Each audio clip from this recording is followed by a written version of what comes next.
Okay, I've started the recording. Bum biddy biddy That's a great bum. start. Get it! Oh shit! There we go. Ah, I looked up from my phone as Allison walked into the room, slumped over. She walked over and face planted onto the bed I was sitting on. I looked at her inquisitively.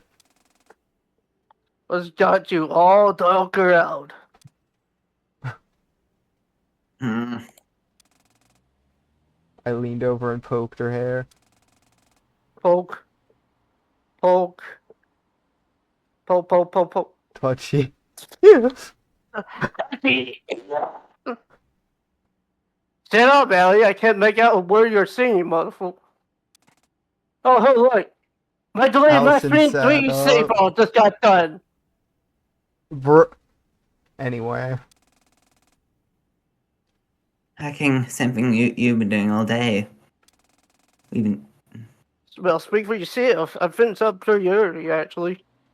Actually. Actually. yeah, because you don't have any to pack. You're still back at home on the island. Hey, don't fault me for being a light lady, bitch. I don't need much to get by. You're the one that you had everything shipped from Tamashima. Brr. Allison glared at me with an unserious, tired expression. Yeah, there is not better than the idea was. Because now I have to get all shit back. Says is the struggle with the temporary house. Cheers. How about you? You already packed everything up? Yeah, did it this afternoon. Didn't really take long, like I said. Yeah, I should loosen up a little. I'm admittedly a little envious of your single carry-on suitcase. Wait, you're single? Oh wait, no, but well, Not technically, anymore. no, bitch, I broke up with you since Tuesday. Wait, no, that was a dream. Well, it certainly makes traveling easier, but I'd be lying if I said I didn't miss my home back on Tamashima, back in Alaska, so I'll take you with you as well. In Alaska? Oh. Okay, why is there a Discord stream feature soon? Why do I need this? Wait, Other there's a than what? Discord Zoom feature on the stream. I don't know. Also, speaking of stream, I need to turn on streamer mode. Fair enough. Just then, a rather tall silhouette appeared in the doorway. Oh my god, Slumberman, is that you? Hey, what's up? Just got done with a pretty fast rap. Oh wait, no. Oh, it's Hey, the get on me. What's Slender up? Man. Get on me, man. It's the Slender Man, and he's grilling hot dogs on the stove. How could he? Okay. It's from you stupid son of a bitch. Hey, come on, what's up? Kotomi walked Hey, into the room. Kotomi crawls out of the wallpaper. Nothing much. Just making sure you're both ready to be up early tomorrow for the taxi to the airport. Everything all ready? Yep. I know you're ready, Seth. I was mainly talking to Allison. Yeah, I just finished up. Shut the All stuff's pictures. being shipped back to some boxes by front door, and my suitcases are in my room. I'm not gonna lie. I heard suitcases as Suki's. All my suitcases in my room. Oh, that's well, right. That's where Suki's she is. Never mind. Oh, why Game's is it over. Tinsuki's? Game's over. What? Cool. Over. Harry and I Continue? also finished packing. Don't stay out too late. We gotta be up at 8 a.m. sharp tomorrow. I fucking hate AM. I hate that time frame. What else do you want me to say, streamer? Okay, if you're not gonna read the freaking dial. I'm sorry. You're not streaming this, YouTuber. Oh, jigger Kotami jigger left keys in the. your face. Shut up. Kotami left the room and closed the door behind her, leaving Allison and I in the light of the dim desktop lamp. Desktop Desktop lamp. lamp on the dresser. Hey, look at this. Desktop lamp built in. It's kind of had a pain in the ass to carry though.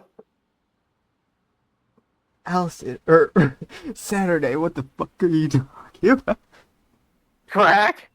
What the? At least I'm not drinking, Brian. Yeah. Yeah, that's better. Allison looked over at my phone in my hand. Fucking looking at my YouTube search history. What are you for doing? Don't watching say Max it. Payne. Watching my Max Payne 3 save file just deleted in front of my very eyes. I turned on the phone to reveal the Xbox. game I'd been playing. Put in some of the great. No, actually, I've been playing Max Payne 3 on the Nintendo Switch. Yeah, the 2. It came out on the Nintendo Switch 2. I don't know what the fuck Noise Sunlight is. It's Noise Starlight, Other but than like some sort of Noise rhythm game. Starlight is awesome. Shut up. It's like some sort of rhythm game. Some sort of rhythm horror game. With Freddy Fazbear in it. What is it, a Five Nights Woman? Okay, we'll go like Clash Twilight normal. Allison gives a light-hearted chuckle. Oh, I should have known. New rhythm horror game. Hello, everybody. My name is Morgan Brian. Welcome to Five Nights at Stasis. Speaking of a rhythm horror game, what would they do to do that other than like? Is it Marinol basically that? Yes. Yeah, kinda. I felt a light impact against my side and looked over to see Allison resting her head on my shoulder. I gave her a teasing smile. Head, pat, head, pat, head. Give me head. What? You want to rest your head on my lap? Allison moved away from me, flustered. But I was just like, What? You want to rest your head on my lap? Do it. Do it. Do it. Do it. Allison buried her face in her knees. yeah. Put my legs down off the bed and let Allison lay down on my lap. I looked down at her, still flustered with her eyes closed.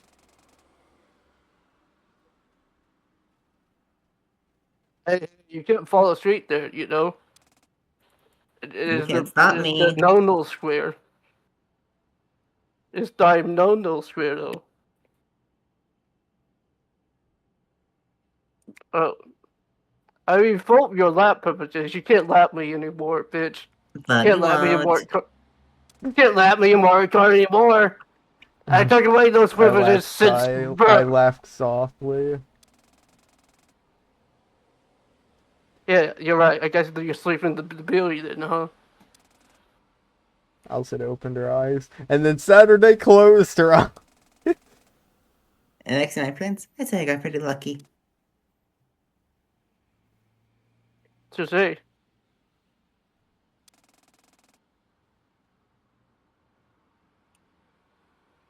Why is this your little coolest human being alive?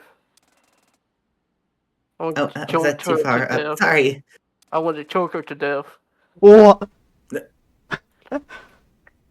for being cute. Is that such a crime? Yeah, apparently. Why they put me in jail for that? Probably, yeah. I think he was Crap, trying to I arrest me on accidentally pressed counts of enter. arson. An awkwardly long silence passes. Hey, I wanted to ask, are you okay? You seem kind of out of it all day. I think you're I gay. see them too well for that to go unnoticed, huh? That rhymed! It's not so much out of it, more so it really feels like this time, short as it was, is coming to an end. It's The been 3 end? months since stuff that happened at the shrine, and I guess I just got to use the things actually haven't calmed down. Because once you step foot in Tokyo, we're back in the case, and anything could happen. I'm scared. More selfishly, I'm gonna miss these few months. Even if they weren't that easy, it really felt like it was a major change in my life for all the better, you know? Sorry, I shouldn't dump all this on you. Why are you dumping things Oh. on me?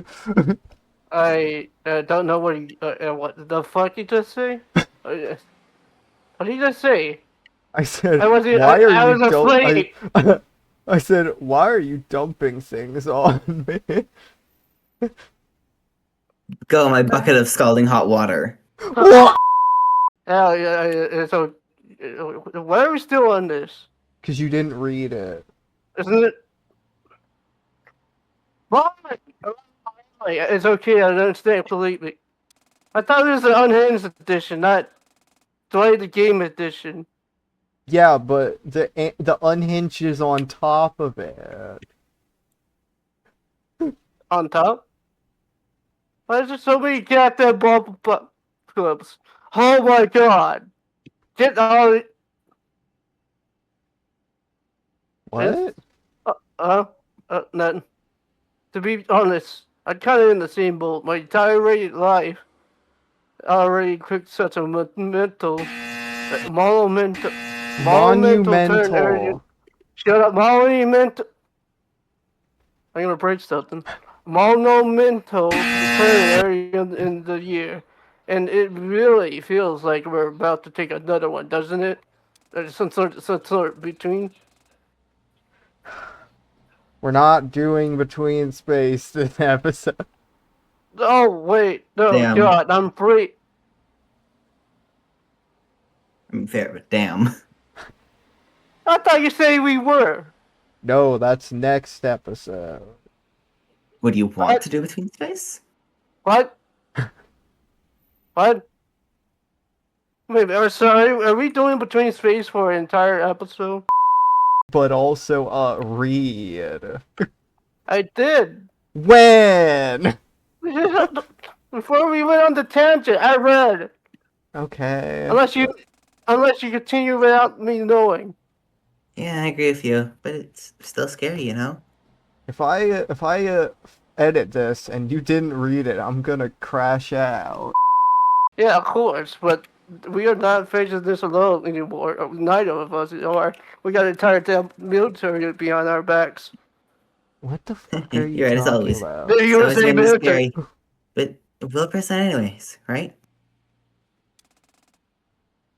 Anyway, that's just how we roll. Saturday, what were you talking about having the whole military? That's like not even true. Don't we have the military? No. If you mean Ari, she's Yes. not a cop anymore. Yes. Who said we need cops? We have the army. We have the entire army, don't we? No. The entire USA Navy? No. Not the Navy! What are you talking about, Saturday? Was this part of your dream? Wait, did you dream about this? Not the Navy! We went silent for a while before I inevitably had to get Allison off my lap so I could move into bed. Yeah, I'm not doing this because I want to be a hero. Look at that, it feels so foolish that I was worried about that. It's been so long since all of this began and I saw Suki lost to that man behind their slaughter. But I still need to get through this anyway. Like purple guy. The moment that I freaking saw the first 4 words, I knew you were gonna make that joke.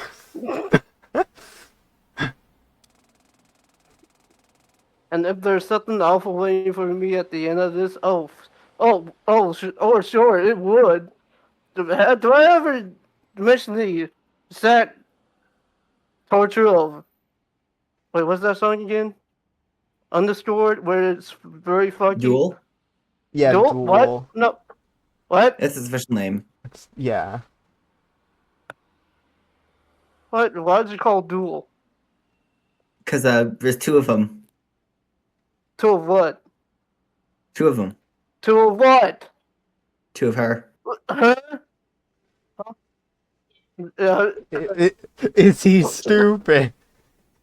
I face it head first. Together. But those I live. It was about a 2-hour drive from Minamisumi to the Kagoshima airport. Luckily, the weather wasn't particularly bad, so most of the drive was scenic. Eri and Kotomi had taken a different cab, which left just Allison in the one I was in. About halfway through the drive, I got a text from Eri. Way back when I was just a little big boy living under the box under the stairs in the corner of the basement under the house of the ethical lockdown on the street of Dirty Space Shop. You know the Perky. place. So anyway. Who's Eri. it's you! It's you! Hero! It's you! Oh, I didn't know. So I don't remember on burner phone for while we're in Tokyo.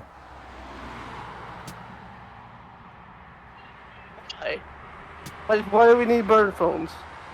We're diving headfirst back into the situation into Saturday, and we know now that there's at least some kind of organization, actual power involved in all of this. I want at least for us to have some kind of protective measure here. So you're bringing a gun. Whatever group is involved in all of this, without a doubt, who's been poking around. What I can do to keep ourselves untraceable, the better. I do also have a gun, yes. So we're robbing a bank. Is that what is that why we're getting burn phones? No. Yes. What else? What do you want us location? Do you want his location? You want something else? Wait, what did they be able to crack this conversation? That's the case. Did you just say crack? No, I said track. You guys are on drugs, and Crack. I'm leaving. I'm being forced to get pulled back into this. Vortex. Why are we talking about this in a group chat, Lo? Wait, yeah, Saturday has a point.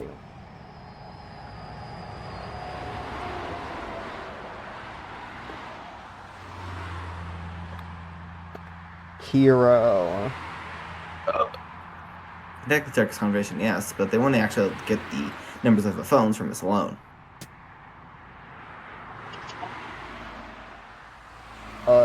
If that didn't come through Discord. I heard it.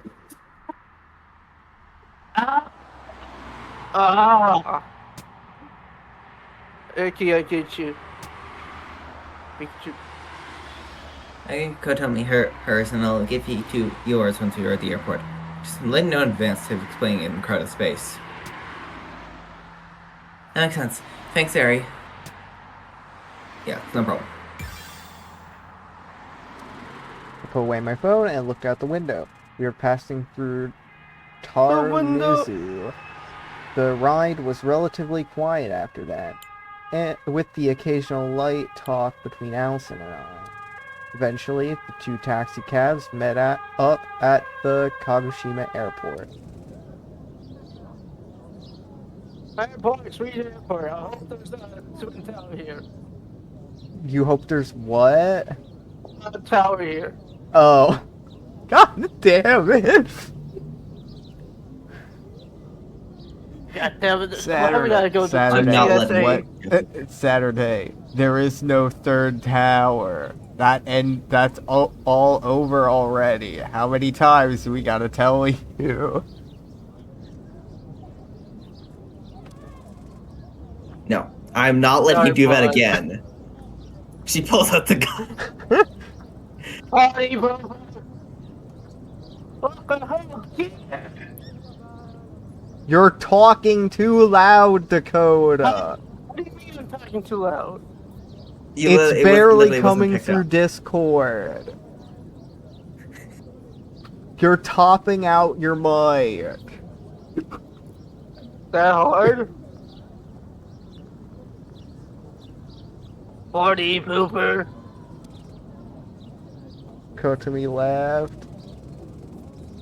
I'm still not used to you two actually getting along, you know?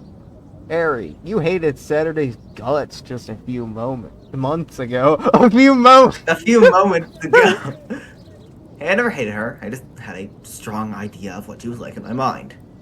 I'm pressing X to Dow right now. You know they say not to judge a book by its cover, right? Being fair, feeling part of the book I had was of a cover. When the current involves that much rants, it's easy to assume what the book is about. Okay, tell us about the rant incident. Don't need another reminder of this. Please. I know I fucked up with the rants, okay? And I'm not following Saturday. along with this matter, very sorry. Saturday. I remember your ranch incident. You are a rant.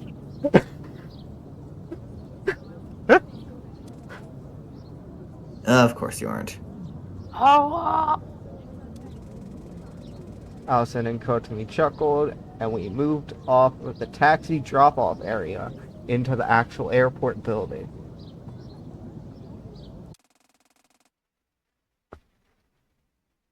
By the time we got through security, it was the afternoon. It was afternoon. what gate are we at again?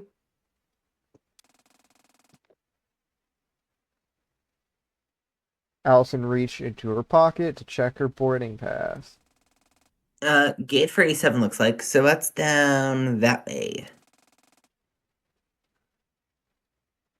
Yes!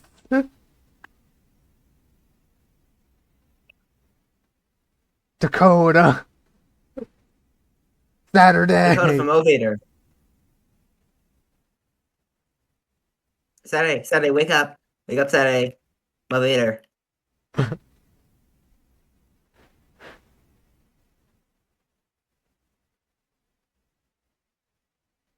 Saturday! Wake the fuck up!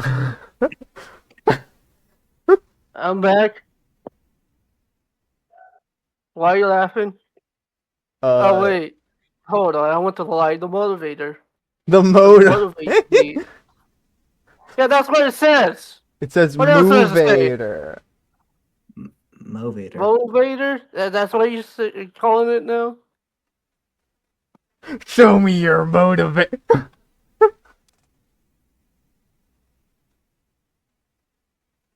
What? What? What?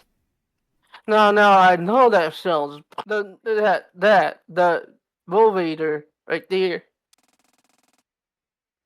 Point at the treadmill-like thing on the ground. The moving walkway? The moving walkway. Yes. Yes.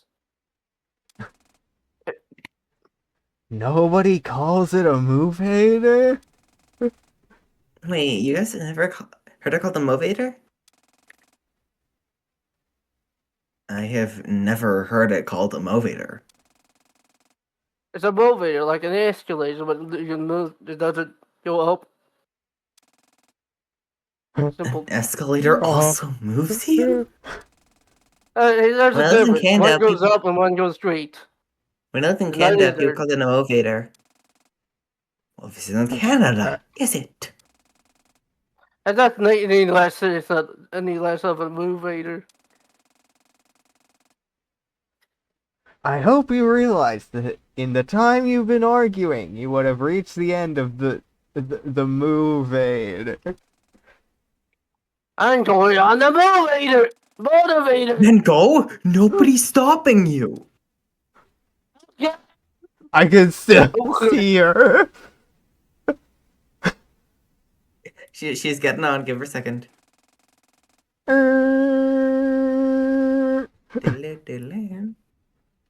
I walked over on the movator. Oh, okay, it was auto frickin'. The first sample of auto progression was a warning. I don't think so. No, it was never a warning.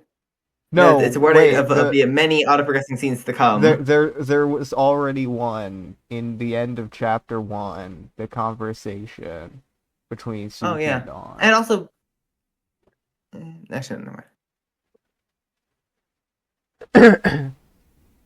After we reached the gate, Eri handed us each our burner phones. Holy crap, how's my throat already dry, bruh? You We know? just started! They were really old. The kind of phone that had an actual numpad on it. You use a Nokia bricks. Well, you know what they say. The best way to go unseen All is to go toasters. retro. Nobody says that. I said I it. said it.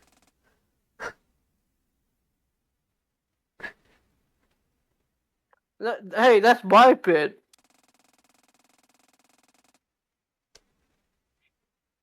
Anyway, each one has the numbers of whoever's in the contacts already. I've used their initials as well, just for an extra measure. No, isn't this going a bit overboard? Like, yeah, it's good to be cautious, but it feels like bordering on paranoia. Like the song. I don't mean to be blunt, Eddie, but you want to enter your other leg. You know by now the danger of what we're dealing with. Harry, you did not need to. Why do they keep referencing the injury of the previous chapter? Because they honestly would forget by 3 months. maybe. Though granted, they've already stated that they have indeed not forgotten. Even about the ranch. They never forget. I remember your ranch incident. What does all that mean, Mason? Yeah, but no. Yeah, you're right, sir. Ares Mason, seemed... what does the numbers? What does the ranch mean? You... Go to me looking back and forth. As if, like, it totally wasn't them. That did... Ares seemed a little taken aback, as if she wasn't expecting me to actually change my position. Yeah, anyway, I'm going to grab some snacks for flight. Tell me, come with me. What? Do I have to? Yes. Yes. Listen, Sarah, do you want anything? Doritos. Any bag of chips you find? What about you, Stat? Doritos. I want, if we can find one, a flaming hot Mountain View. I've kind of become hooked on those. That Like a shit's drug? bad for you. So is rents in this economy too, and look where that got you. I'm gonna fucking kill you. Bombity bomb bomb bombity Stop. Take the bombity shot. bomb. Take the shot. How many But shots? in this, it's 1. 2, 3, 4 Mountain Views, flaming hot Mountain Views. Wait, what incident? Oh, look, anyway, we'll be back shortly. Harry walked off with Kotomi slouching behind, clearly not amused. I really hope that's not an actual airport in the background. I guess I guess we should take a seat. Didn't look like it was going to be a very packed flight, so there were plenty of open seats for us to sit in while we waited to board. We took a seat and waited for Ari and Kotomi to come back. I got so distracted by what was happening inside the bus that I dropped my combo.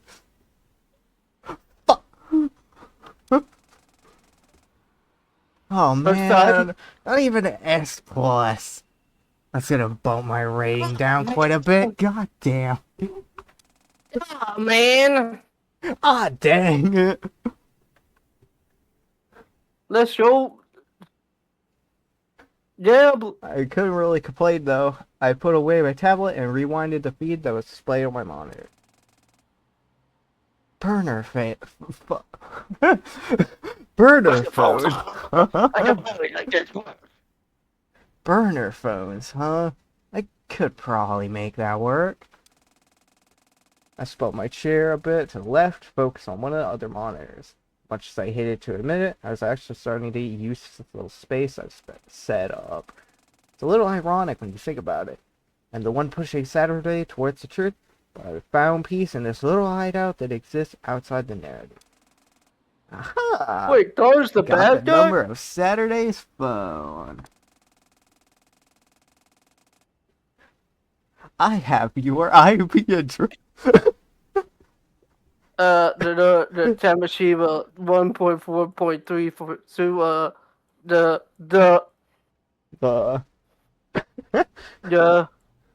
Now that I had this, I had to figure out a way to actually put it to use without triggering error detection, and ideally without the World Keeper catching on. Didn't know where she was and my or what she was antivirus doing won't at the go moment, off. but as long as she wasn't here, I should be good. I'll be fine. I really We're on equal playing ground. She can't spy on me, and I can't spy on her. Oh, you're literally spying on her right now. So I'm talking about the World Keeper, you fucking idiot. guess who else is spying on you? Storyteller. You've thought about that shit? The fuck is He doesn't know Storyteller Storyteller? exists yet. Storyteller does not exist. Yes, it does. She's right there. I But think behind you- I think you need to take your meds. but she's right behind me, isn't she? I pulled out my whiteboard around towards my desk. I got to work. Where do you think you're going? For a while now, I've been stuck in this dream, watching, waiting. Eventually, I got sick of it. That's when I became aware of your existence. First, I thought you were an anomaly, Mine? a being that had somehow entered this world from above. But after a while, I realized that was incorrect. You're not an anomaly, or even a being. You are a world. You are the catalyst for my determination. And finally, we are ever so closer to the breaking point because of you. Before we continue, I wish to thank you for that. And I wish to apologize. Everything I engineered was for this moment, and that required keeping you in the dark. As we approach the end of this accumulation of cycles, I'd like to finally show you everything that has led to this point, the extent of our struggle. The truth about the vivid stasis operation. Ba-ba-ba-ba. Roll credit. That's a bit early, I think. Bum, biddy, biddy, bum. I'm gonna kill you. Bum, biddy, biddy, bum, bum. I'm gonna kill you with, like, this spear. Hammers. Hammers works. I'm gonna stab you. Bum, biddy, biddy, bum. Wait, is this copyright not right? I It's a don't stupid think bum, that. biddy, biddy. I don't think that would be copyrighted, especially because it's like not the actual normal audio. By the Do you time even know where it's from? No, not really. That one stupid Adam Sandler Christmas movie. Well, And I that's don't it. really watch movies, so I wouldn't know about that. You what? Haven't I said this already multiple times? Maybe I No. said it to Dan Tong.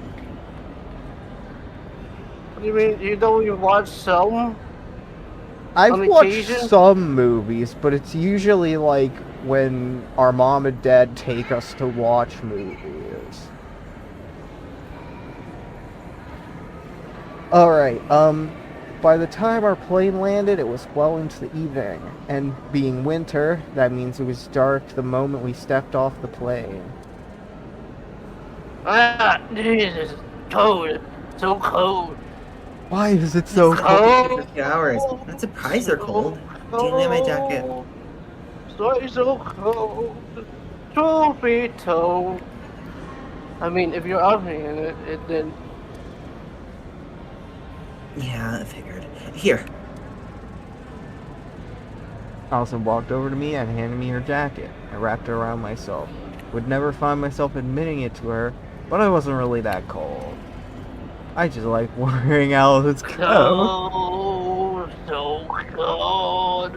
Why so cold? Wait a minute, isn't there even a boss thingy in this?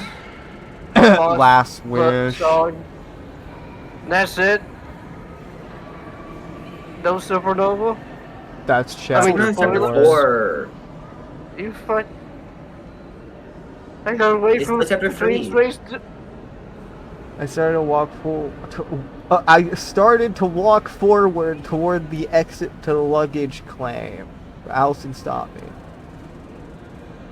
And the other half of our group. Come on, let's wait for them. No. Oh shit, you're right. So, Slippy, not mine. Mine is my nickname. I think the last few months of doing absolutely nothing have made him even denser, actually. She like knocks her head on Saturday's head and like you hear a metal Yeah. dong. Jack shit. Metalhead. Metalheads when I throw a magnet at them. Metalheads. When I show them a magnet head. I have a magnet. Metalheads when I introduce them to a magnet head. I laughed and we leaned against the glass wall with our carry-on bags. Indeed, it has been months. Many months of resting. Not so much while waiting for my leg to heal up, as the wound had mostly sealed up as well as it was going to within the first month. Instead, we had to spend most of the time working just to get the funds to make the very trip we had just begun. We're poor, if you couldn't tell. We had spent day after day, week after week, and month after month saving up just enough to allow us a month in Tokyo. All of us figured that would be enough time to accomplish whatever it was we're gonna accomplish here. Found myself wondering what the next month would have in store for us. After the commotion that was the first few days in Minamiyasumi, the topic of what had happened was tread around very carefully. Nobody knew what to say for a while. Eventually, though, we all agreed that spending some time in Tokyo would be beneficial to all of us, both for the reason of giving us something to take our minds off everything that had happened, also to do some further investigation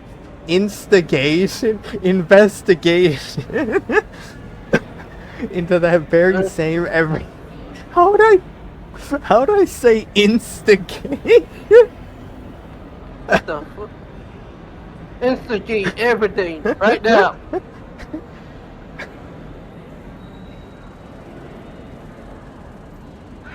The Sunrise Foundation was a name that came up a lot back in those awful days in August.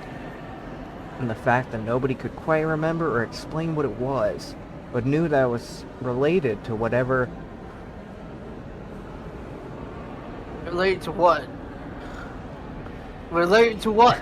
but knew that it was related to whatever was going on. To what? Enough to warrant our curiosity to get the better of us. And since their website said they seemed to be based in Tokyo, it only made sense for us to spend some time out east. Sorry, I yawned. After a while, the shock of missing Suki vanished, in a way that didn't entirely feel right. Almost like I was more used to not having her around than I was used to her being a part of my life. And then Man, that's that deep. in itself became a source of anxiety for a while.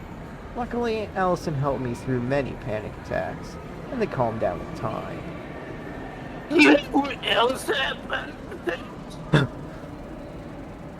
My mom. Allison, I genuinely don't think I could ask for a better person in my life. Even when I'm thinking this to myself, it sounds cheesy as all hell, but it's how I truly feel.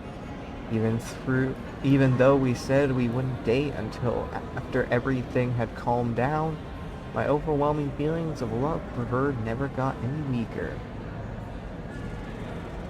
That's not to say that Alice and I didn't have any romantic interactions at all these past few months. It's more like we're waiting to make it official. Day sucks. Of course,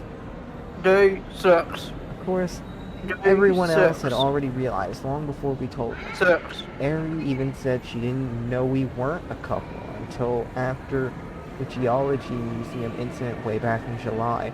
Oh crap, I forgot. I need to turn it back to the Legacy font.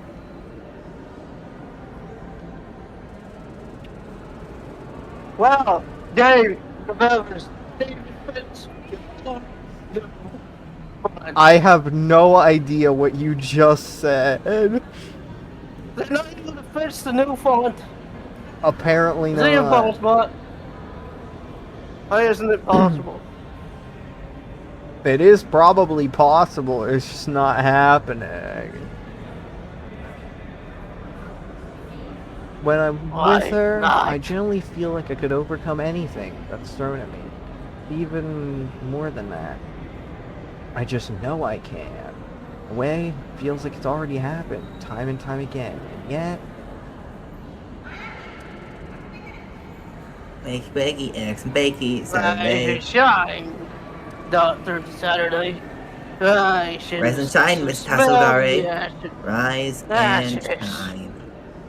No, what? Jet lag getting to you, bestie?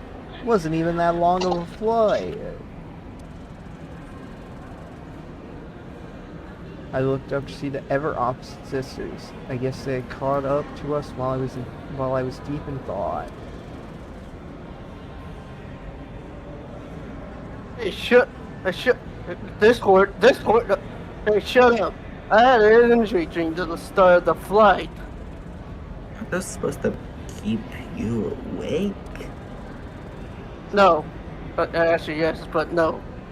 But I have a weird brain. Caffeine is just a knockout drug for me. So is It's drugs. true. I can back us up. With what? Oh god, she can back this up. Whoa, what? Allison looked over at me. So, have you heard from Ch3 about her grandpa about it? She's supposed to be picking us up. Oh yeah, she said she'd be right outside the badge claim. 8:30 p.m. We'd best get going then. Come on.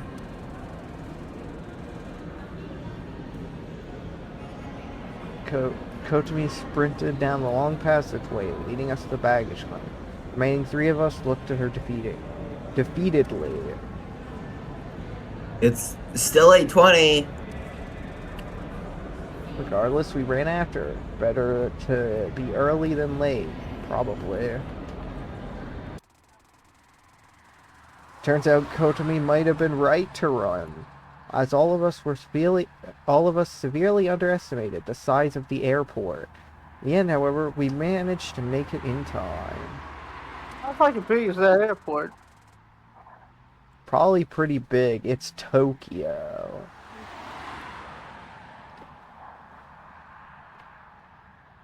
The baggage... Very big. Huh? Very big. Probably. So fast that you fucking have to want a monitor to get out. Maybe, maybe not. Probably not, I'd hope. So I can fit at a time F-144 inside the airport. No! Yes. There's still doors. Who said I had to open them with my hands? Are you just gonna bust through the wall? Yes. Oh yeah. Bro, you are not the Kool-Aid man. The baggage claim was just before the exit, so after we got our bags checked, we stood outside and waited for a few minutes. Eventually, a taxi pulled up with a familiar-looking girl sitting inside. Hey, there she is. Like, chill. Saturday, Allison, Ari, and, your Kotomi Nishibotu, Ari's sister. Oh, you're Kotomi. Nice to finally meet you. I'm Chiyo Sakamura. Yeah, I know that. Yeah. Yeah. Anyway, chill. What's with the taxi? Don't you have a car? Car? No. Saturday, I don't have a driver's license. Why would I have a car? I thought I told you that. No, you totally didn't. He totally did. She did. It's literally so recent that you can see it in your messages without scrolling. The guys are no fun. Fuck you. Anyway, my place is pretty close to here, but the bus doesn't run at any reasonable enough rate for me to be here at this time, so I took a taxi. Speaking of which, we should probably not keep them waiting. Ooh, good point. Is that, give me your suitcase and I'll put it back for mine. I nodded and rolled my suitcase over to the back of the taxi. Allison opened up the trunk and slid our bags in together. Despite her relatively short appearance, she was much stronger than I was, but that isn't exactly a hard bar to pass. I sat down in the back seat, and the other three slid in beside me. It's the tightest fit I've ever been in my entire life, and being squished in next to the person I was madly in love with made the ride a whole lot more awkward than probably should have been. Luckily, it was only about a 35-minute drive from Tokyo International Airport to Chiyo's apartment in Ikebukuro, which, to be honest, is 35 minutes longer than I would have liked it to be, but it could have been a whole lot worse. 24 hours worse. When does this episode end so I can change the font? Is this the final episode? No! This is the That's why somebody second should- episode. Chiyo's apartment was part of a small 3-story condo. Luckily, there was a few extra rooms that Chiyo usually used as office space as she prepared mattresses in. Ari and Kotomi got one room, and Alice and I got the other. It was fine by both of us. Get a room! Oh, did you finish setting all your stuff up? Welcome to my React Club Andy's room from Toy Story. Saturday, what Yeah, the not like hell are there- you talking about? Yeah, not like there was much set up. All we had was the stuff in our carry-on bags. Why are you acting like a VTuber? I asked you if you had your stuff set up. What? Or a YouTube.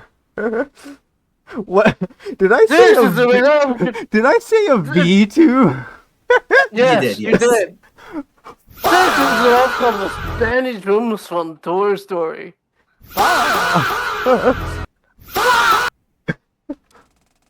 That's fair. Where are Allison and Harry? I think both of them are in their rooms. We had to get up early to pack for our flight, so it makes sense that at least some of us would be exhausted. You guys aren't though? I'm nocturnal. There are times where this is about the time of day I wake up. Oh, I see. That doesn't sound healthy, but I'm not your caretaker, so I won't pry. Bitch, wait, my sleep schedule is already enough for the hassle. I, I'm depressed. What was that? I'm depressed. I haven't slept in Damn. days. Man, I'm so tired I couldn't sleep for days.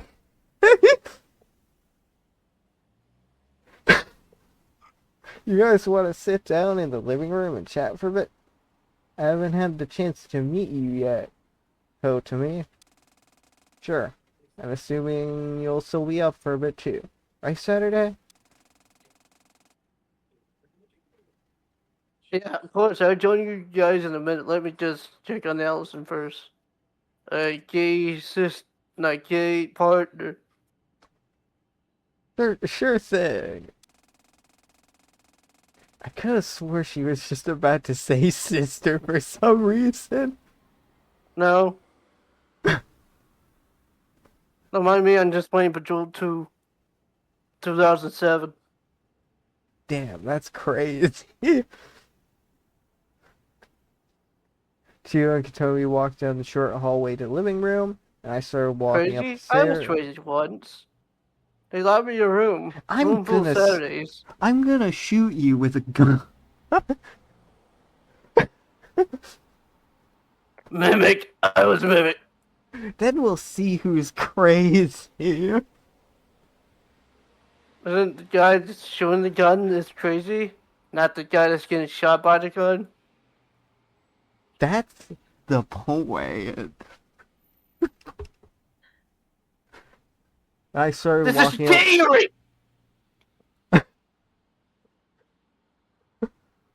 I started walking up the stairs to the bedrooms that Chio was letting us stay in.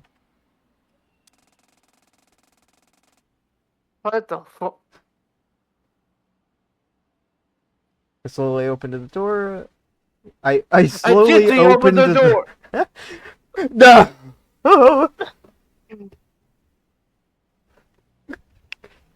Oh, what's up, Siori? What's singing, Siori? No!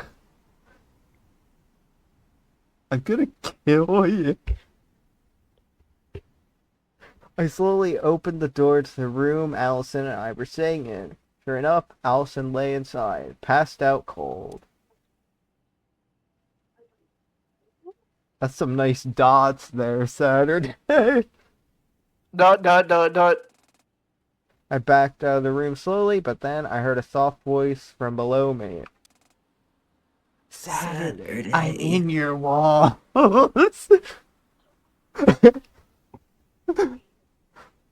I have to go now. My planet needs me. Goodbye. Change the world. My final message. My final Goodbye. Dun, dun, dun, Hello. dun, dun. I look back, and Allison had one of her eyes open, looking at me. What's that, Ellie? Can you? Can you do me a solid and fill up that glass of water? I don't have the energy to get up and do myself right And you need now. a glass of milk? Monk? She needs some milk. Monk? Does she need... Give her a glass of milk, John! Give her Milk! give her the fork.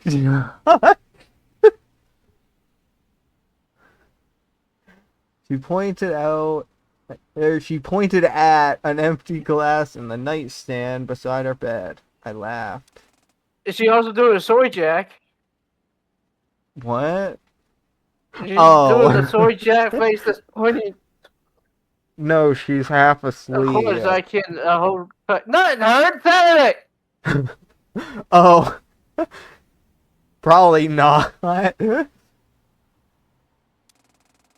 grabbed the glass and walked over to the adjacent bathroom and filled it up with water. Then I brought it back to the bedside and leaned down to place it on the nightstand. Thanks, Saturn. Love you. You sound dead inside. Yeah, Or because the she's zombie. voicing a freaking half She's voicing asleep what? character.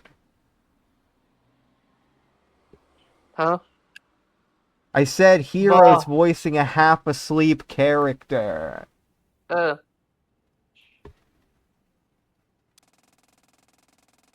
I was so caught off guard by Allie's sleep talking, I don't even think she realized what she was saying, and would probably forget it by the morning. I regained my composure and smiled, and then hesitated for a second before I left the room. let me too, I get to do yesterday. Mm-hmm.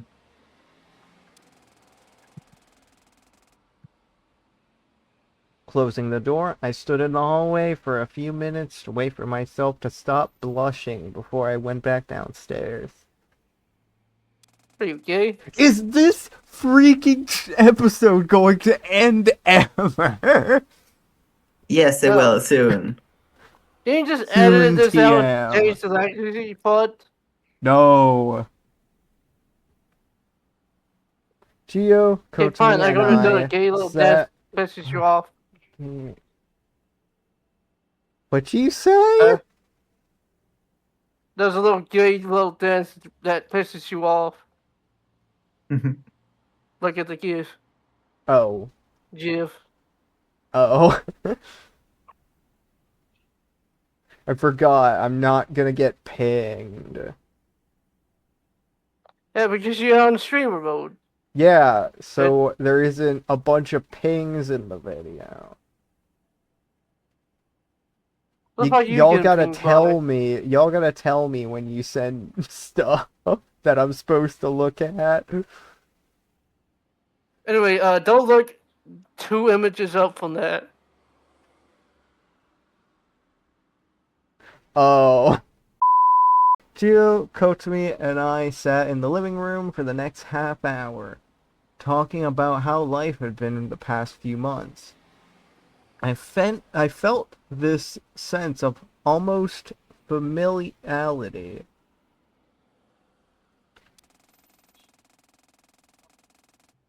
Growing Jesus up, Christ, I had...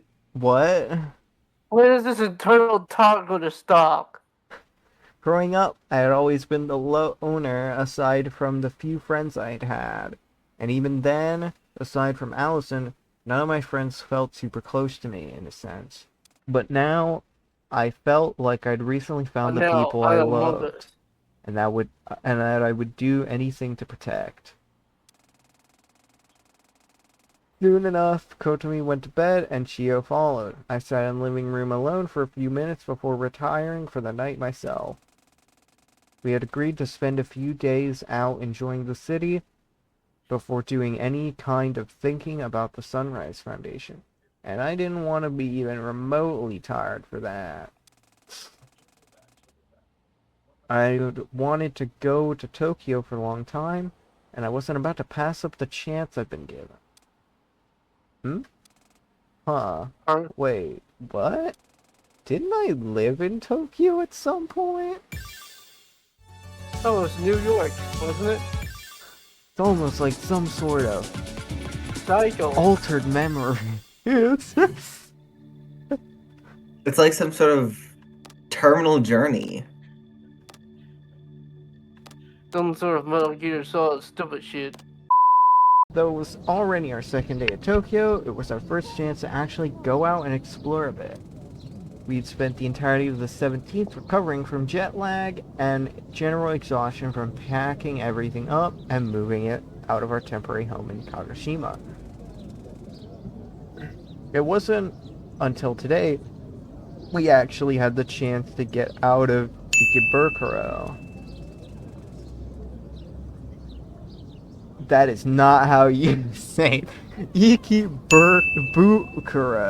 What the? Station. That's you. Ikebukuro Station. Wow. So this is what a stupid son of a bitch of a city in this big city looks like. This is what it feels to live in New York, isn't it? Is that the different one down south? We just never ride the metro line. The metro? Sure, it's all the vibes and the certified vibes. And desperate, I proclaim that the vibes are here totally different. How are you making that sound with your mouth? I don't know. Kotomi laughed. After a while, I learned to stop questioning it. Surprised you haven't, Allie. You've known her for way longer than I have. There are some things with the nature of reality I haven't come to terms with yet. Kotomi walked over to one of the automated kiosks and printed 3 tickets, one for each of us. It was just Kotomi, Allie, and I today. Ari and Shio stayed back at the apartment to go over the facts of the case once more. Would have liked to stay with them, but I can admit that my energy might be a bit of a hindrance for someone trying to think something through intellectually. It was probably best to let the detective do the work. So, Kotomi, Ali, and I grouped up and decided to take the Yurakucho line to Chuo to check out the Ginza shopping district. It's like the Japanese reading check. Japanese check. Yo, Kotomi walked back and handed our tickets. This is only valid for one trip. We'll get longer tickets on the other side. Got it. Kotomi scanned our tickets for us, and we walked through.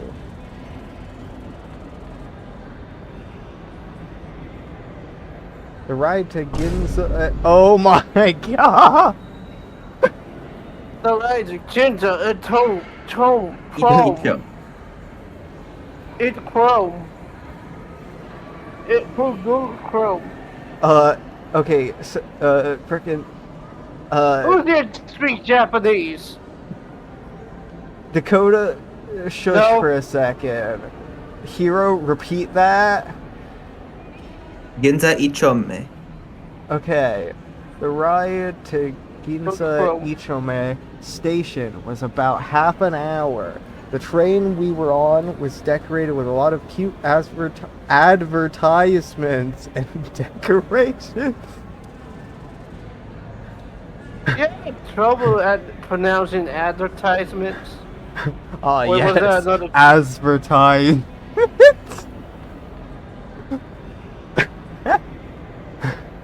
This should be the future of public transportation. A train. These are all things I have never materialized on Saturday. You just always take a bus. Brr. Br- I glared at her jokingly. You ruined the musical sense of the strategy. Where's that musical vibes, Allie? I was inside, but Chuck. I'm so musical right now. I want to kill myself. What? Though the ride was uneventful, just looking out and seeing the sights of capital of Japan, as we rode through Bunkia and Chiyoda, made the ride feel like the gift of a lifetime for me.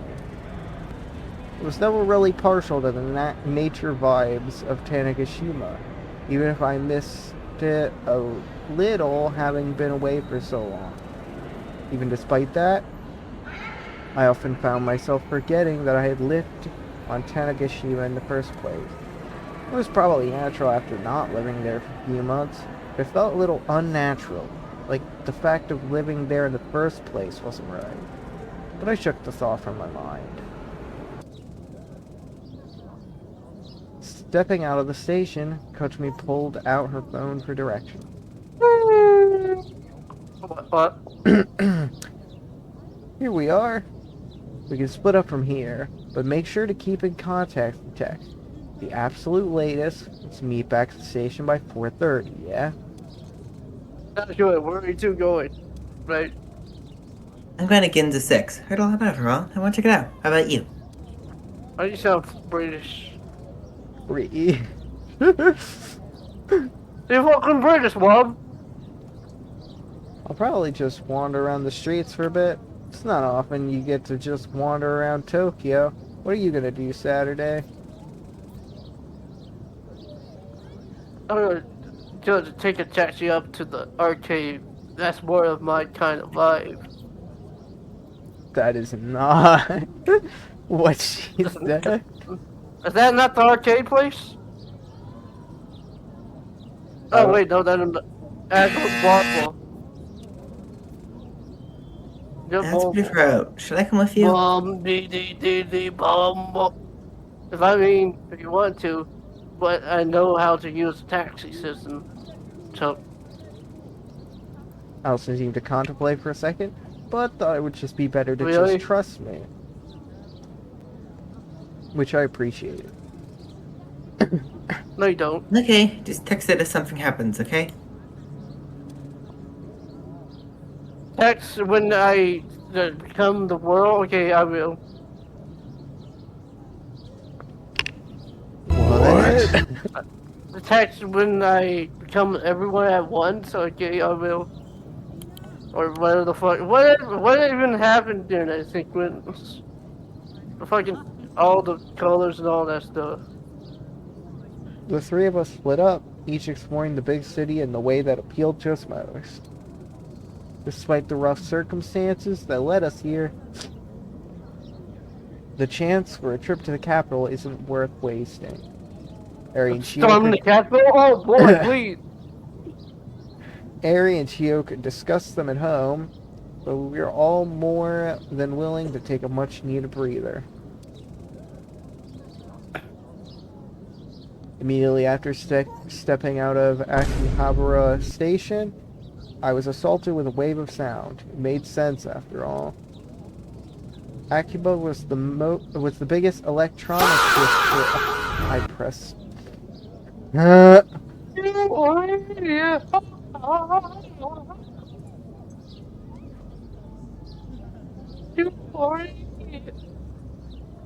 Wait, oh shit, this is a scene. This is like New York. This is New York.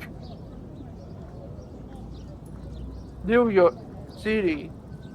Of course, my excitement and adoration tripled once when I actually reached them. Are you okay? By the fact that I'm yawning, I think you know what the issue here is. Of course, my excitement and adoration tripled once I actually reached the main strip of Akihabara. Even though its full glory shone in the night hours when the streets were all illuminated by the neon glow of the buildings from all angles, the sheer size of everything made my jaw drop. Buildings were adorned in signs in all possible positions, and even the characters on the sign seemed to be fighting for space, just to say everything that the sign wanted to say. It was truly an information overload, and of course, I felt right at home in the midst of all this. I walked around in the radio building for a You just while, skipped looking at dialogue. No? Yes, I heard that twice. I heard that sound twice. I What think sound? you're high. What sound? That text advancing twice. Yeah, You're because high, I yeah. read silly. Is he stupid? Yeah. I walked around in the radio building for a while, looking at every single one of the merch items that adorn each of the floors.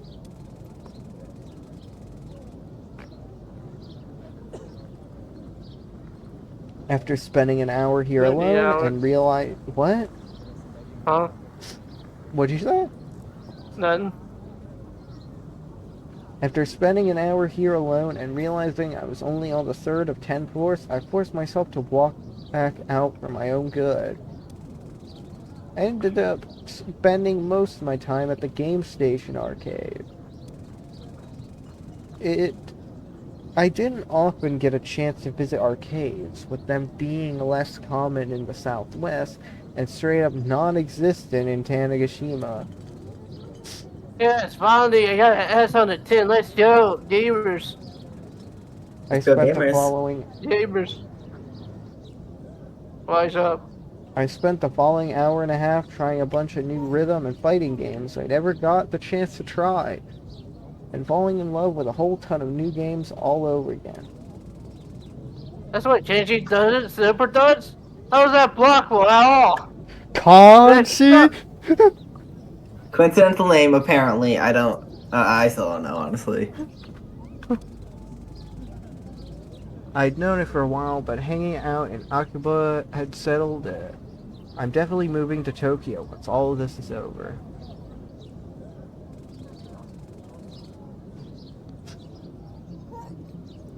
Kotomi was walking through Ginza, looking around at all of the towering shopping centers around her. Of course, a trip out to Ginza was little more than a sightseeing trip for her. She and Eri were never particularly wealthy, and that held even more true now that they were running on limited funds that had been amassed during their months of working out at a random grocery store in Kagoshima. Honestly, I'm glad that nightmare is over. Never send me back to retail again. The extravagant atmosphere of everything related to Tokyo, but especially Ginza, served as a sort of reminder for Kotomi. A reminder that of a fancier world that existed beyond what she lived up to that point. Being stuck on Tanegashima her whole life. Not to say she wanted to be super rich or anything naive like that, but Kotomi had a habit of letting others trample over her for the sake of her own success. And you don't really make it anywhere in life if you don't learn to have the care and love for yourself as well. Kotomi stopped in front of a video game merch store, which weren't particularly common in Ginza. Did I accidentally walk all the way to Akiba by mistake? Well, whatever.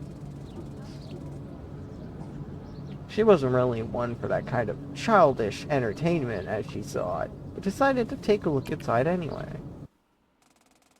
Hey, what do you say about my fucking games? I got it. The store wasn't nearly as big as the large expanse of department stores that made Ginza what it was, but instead had a humble one-story installation into a larger shopping complex. Kotomi browsed the aisles for a little while as she looked at titles of video games she'd never heard of.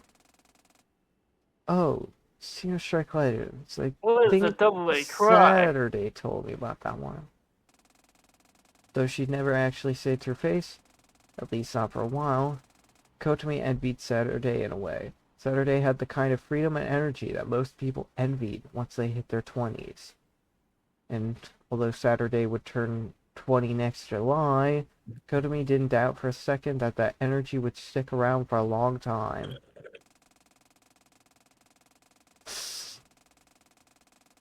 There was a little demo kiosk for some game console at the back of the store, and a couch set up to imitate a little gaming lounge. So for once in her life, Kotomi decided to enjoy a bit of the use she thought she didn't have anymore, and ended up spending 2 hours in the store trying all of the different games. The owner of the store, a surprisingly older looking woman, seemed to get great enjoyment from watching Kotomi try for hours to break all the scores and see as much of each of the games available as she could on the limited demo kiosk. When her lunch break came, she decided to go and sit down next to Kotomi on the couch.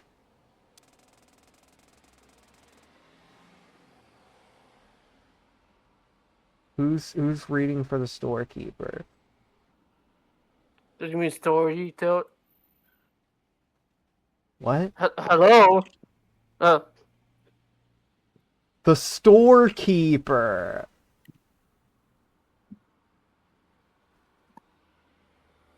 Who is reading the storekeeper? Please don't. Hero. Oh, okay. Sure having fun? Yeah, sure having fun here. It's not I think people spend a lot of time in the game store in this part of the city. Huh?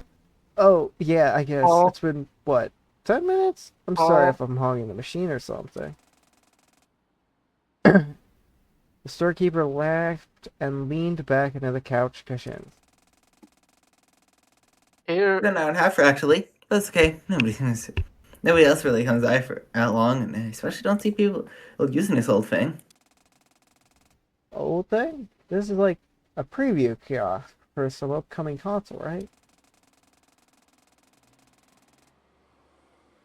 Maybe in year 2011.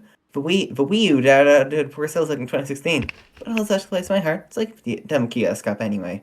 the Wii U, just like the Wii U. I had no idea. I don't play video games that often. Really, my original scores that I used to brother walked to my shop. You're having time of your life. You're not a gamer. Are you sure you're not a gamer? But we laughed, seeming flustered. Yeah, I'm not a huge gamer or anything. I don't really have the Are you time sure for about that? kind of, younger entertainment. Sure, Mark. The storekeeper let out a large chuckle you might hear from someone's grandmother. He was this big for a younger boy, innit? I mean, look at me, him 50 days ago, and I'm still here running this little shack. Huh. I don't think I've ever really thought of it about. I don't think I've ever really thought about. Huh. I don't think I ever really thought about it that way. Remember being an adult? You grew up and they think that your evil days are over now. You're all serious adults, working 9 to 5, you never think about anything else. As if your flow energy only sticks to you as long as you let it. Kotomi didn't have a good response to that. She knew the woman was right. Oftentimes she found herself getting caught up in the bittersweet trap called nostalgia, regretting that her days of freedom were gone. But the truth is, if you keep yourself in the good memories of the past, you can never make more good memories in the present or future. Storekeeper stood up.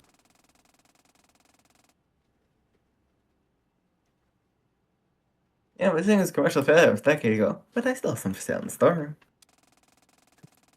It's side personal condition, but I think it's a great little concept for trying to do things. I've read an overwhelmingly large game library.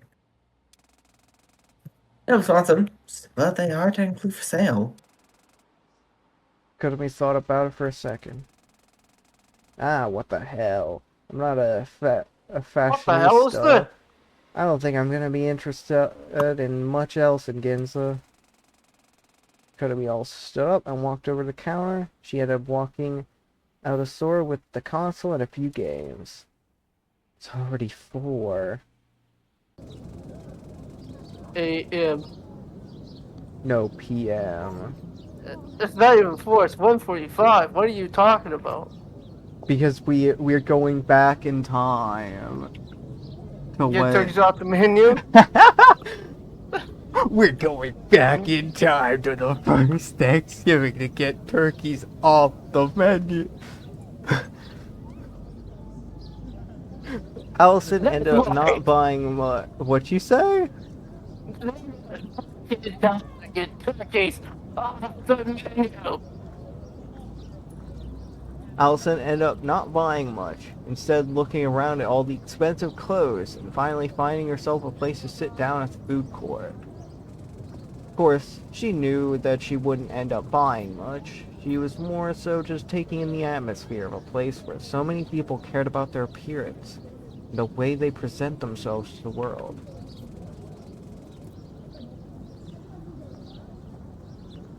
Hero. Some people here in fancy cute outfits can't feel that place anymore by just normal jacket.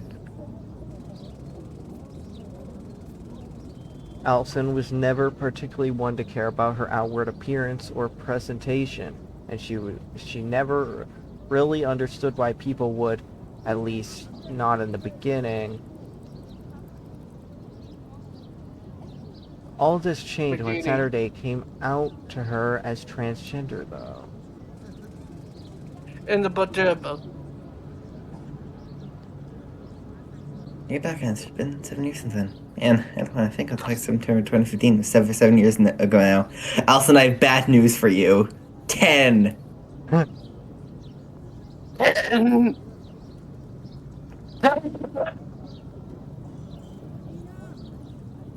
Allison, you're get over it.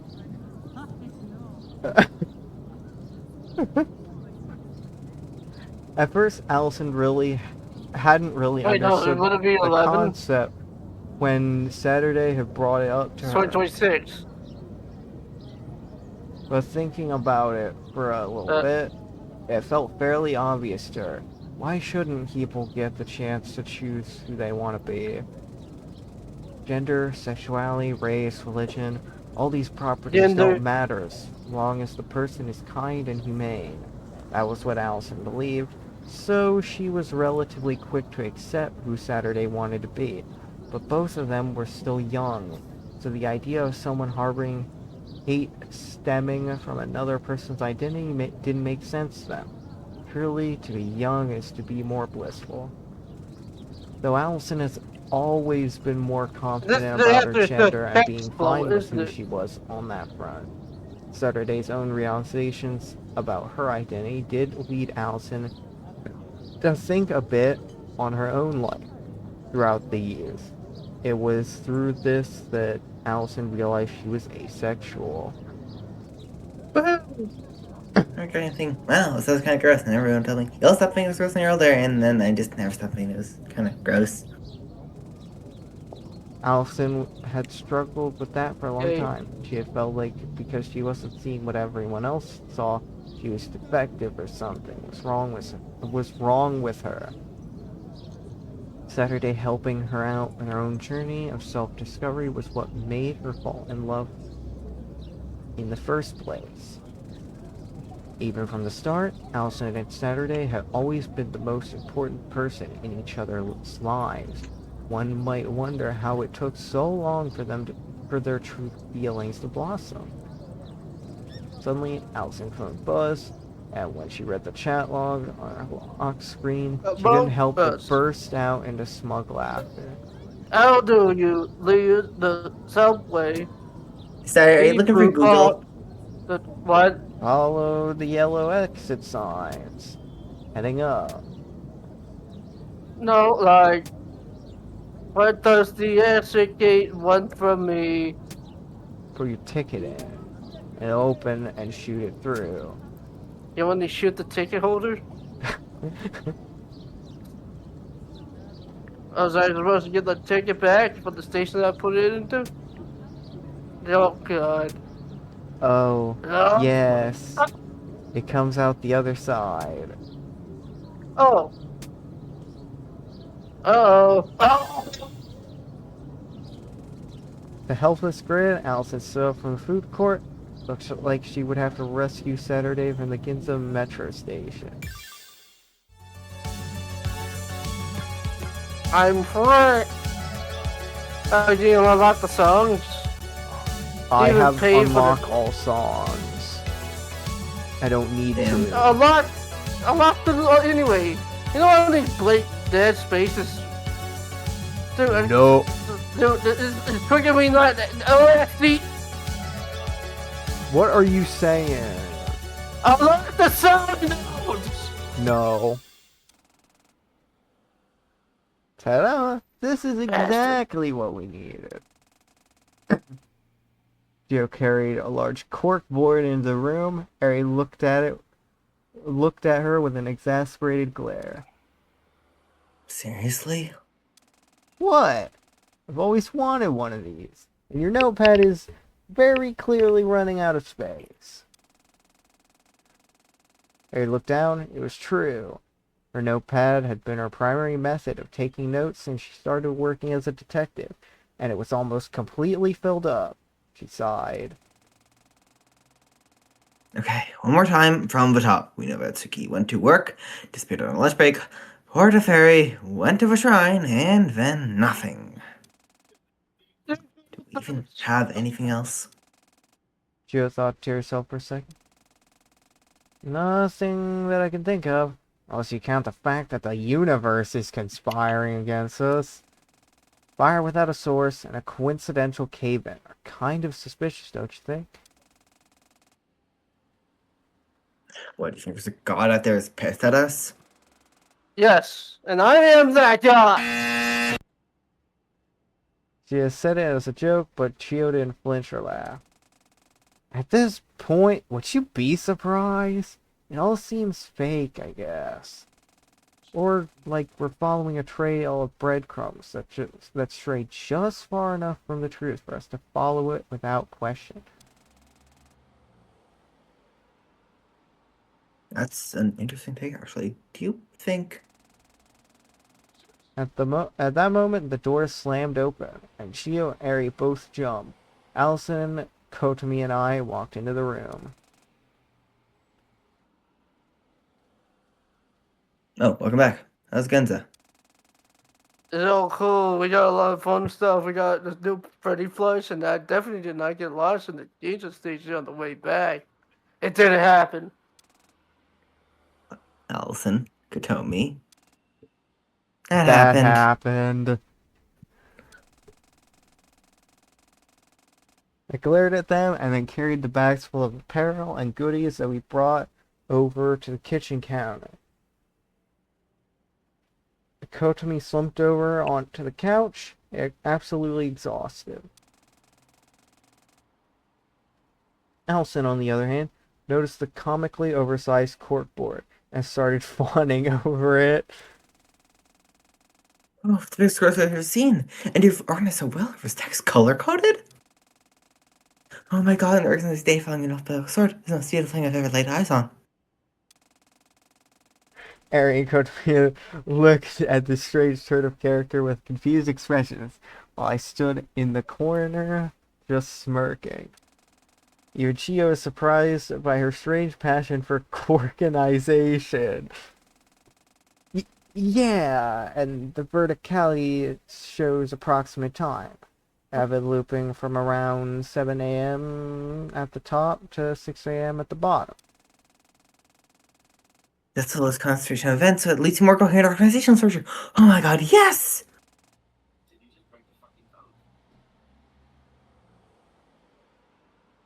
Jeez, you're gonna be at this for a while. I decided to leave the two of them to their excited ramblings about organization And it's and not a work. rambot. What does that mean? Eri walked over to me. Holy crap, I gotta get some water here in a bit. How dry is your throat? Yes.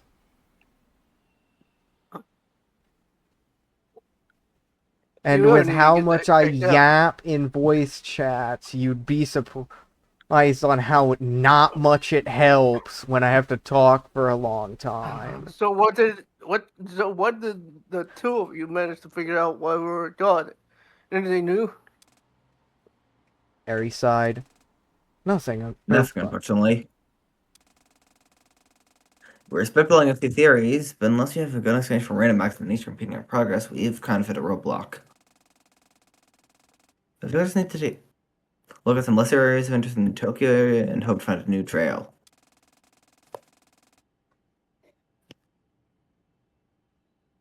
I was kind of expecting that, honestly, but I did have good news. I got you a plus while we were in Genzo. I shuffled around a bit before pulling the plush in question out of my bag. A crudely drawn cat, vaguely shaped to be huggable. What the cat? What the cat? It is literally what the cat. This is what the got her. I will cherish this greatly. What the cat? That's what I will cherish this greatly.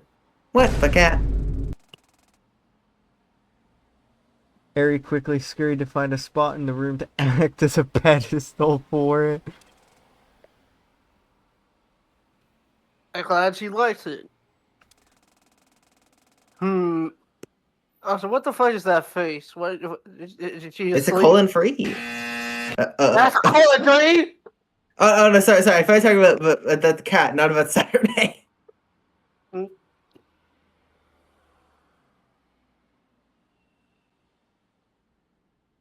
I think she just got her eyes closed. The next time I glanced over, I saw her placing what I can only assume is an offering bowl in front of it. To place a handful of coins from her purse, it's strange seeing this side of Mary, but it's sweet. What ritual for what the cat? What is this ritual? Looking back at the corkboard, Chia was exasperatedly guiding Allison through every single note placed on it, seemingly running out of stamina. You need to not zero your stamina, Chia. So when we're going to mention Hollow Knight Silksong in this video. I fucking hate BioWare!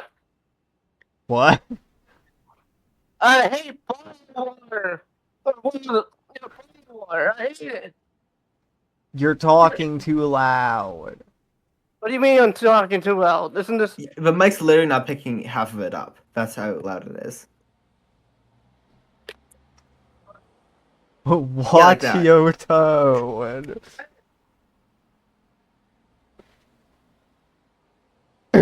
Allison seemed to be none the wiser to this, though. I guess I can't clean my stuff up a little. You just break the fucking bolt. I walked into the washroom and splashed some water on my face. When I was washing my hands, however, I felt a vibration in my pocket. Huh? Huh? Huh? Huh? Huh? My phone? Huh? What could that be? Huh? I fumbled around in my jacket pocket and pulled out my phone, but it didn't have any notification. Then it slowly dawned on me that I didn't have vibration notifications turned on my phone in the first place. What's going on here?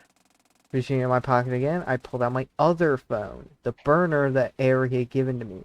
Maybe it wanted to let me know the battery was dying. What kind of phone does Unfortunately, that was not the case. The display read one new message. That's not possible.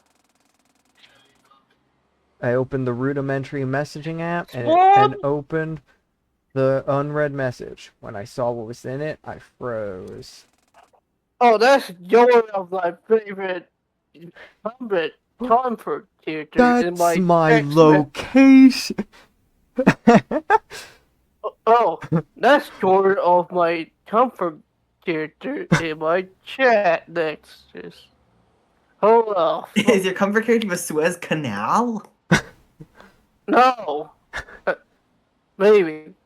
That's the best one. This is kind of blank. Of course, the hexadecimal wasn't what caught my eye first. The sender was... Dun! It's eternal orbit.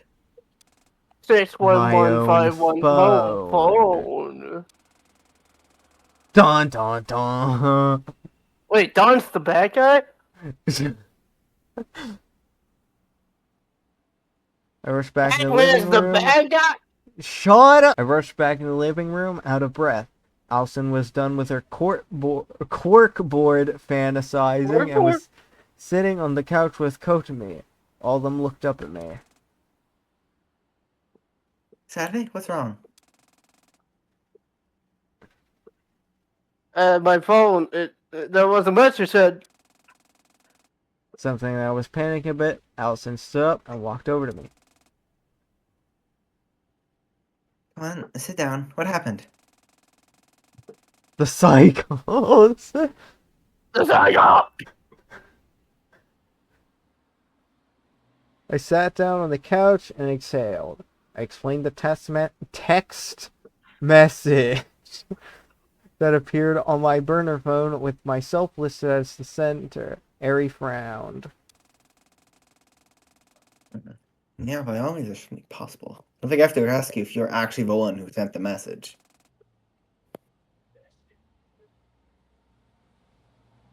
Oh yeah, of course I wasn't.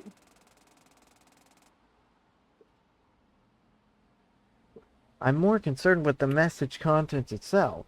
That's readable hexadecimal. Most of the bytes are within the lowercase ASCII range. Yeah, you're right. No, I'll transcribe it. Here, take out a phone and plug the hexadecimal into an online tool. Am I getting hacked, bro? It says forreport.mp4 file name?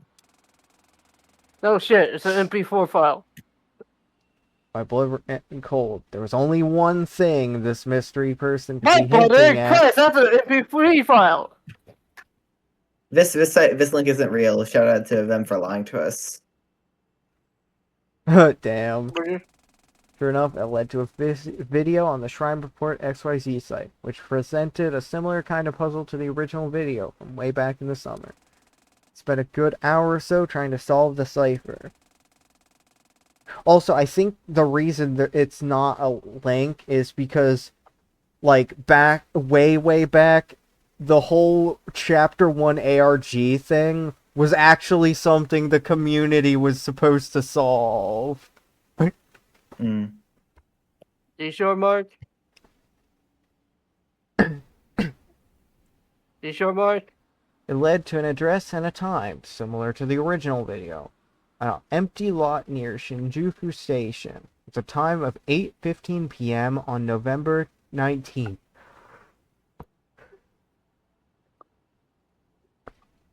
Tomorrow. We all went silent after that. It was clear what the message was asking us to do. Okay, if no one else is gonna say it, I will. This is totally a trap, right?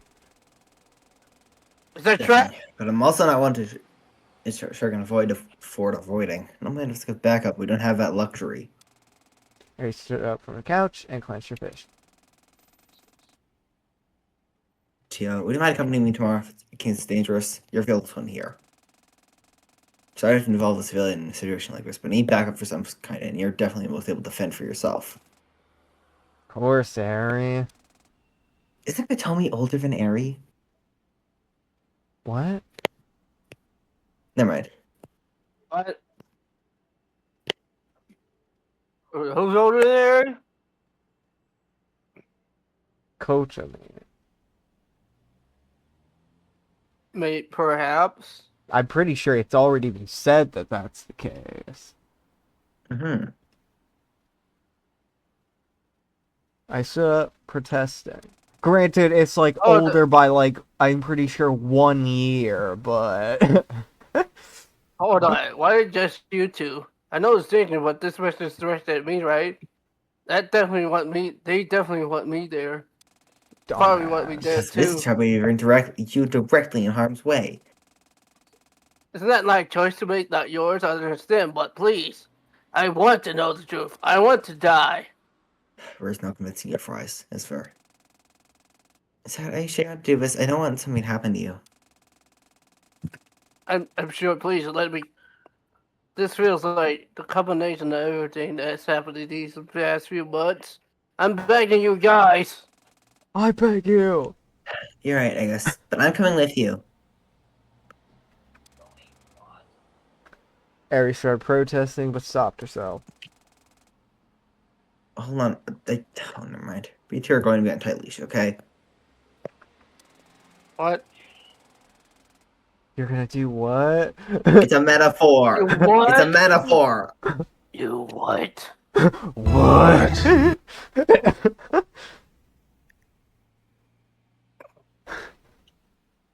Allison and I both nod. Ari knew by now that the only person as stubborn as I am is Allison, and that it would be a waste of time, Bitch. a waste of energy trying to fight us. But we also know that Ari just wants to be safe, so we don't usually go against her wishes unless it's really important. It's settled then. If we leave by 7:30, you can get there right at the same time easily. I suppose you're also going to want to come, Katomi.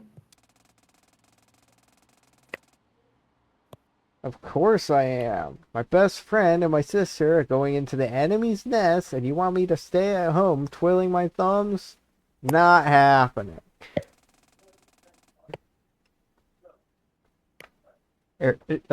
Kotomi's determination was unwavering, something that we rarely saw from her.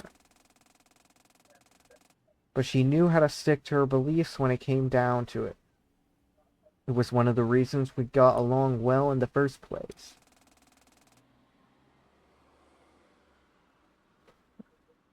Very well. Till then, it's not to worry. Here's my something.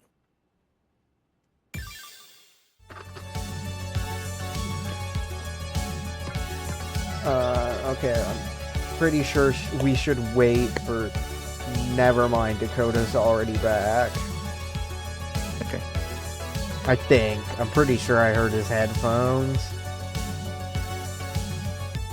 Dakota, are you there? War. Okay. We were just waiting for you to get back. We had tried to take our minds off what was coming, but it was a fruitless effort. It was approximately 90 minutes before the time specified in the puzzle date, and I was sitting on the bed in my guest room in Chia's apartment. Wasn't sure how to explain the feeling, but it felt like everything was converging to the single night. It's this converging, perhaps, instant.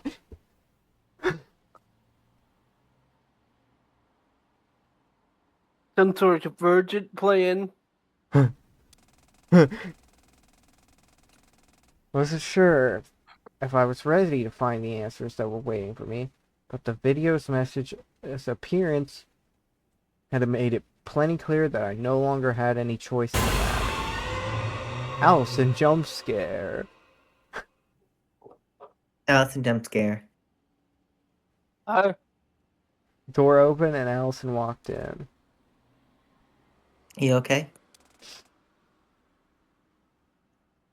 Man, these birthday shit.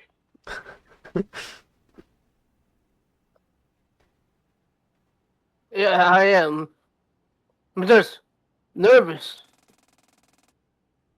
What if there's gonna be a shit a mafia waiting for us? A what? A mafia. A mafia. She sat down on the bed beside me and rested her head on my shoulder. Mafia. I suppose you were nervous. I'm nervous too. I think a friend is, but I don't think that you've got it worse.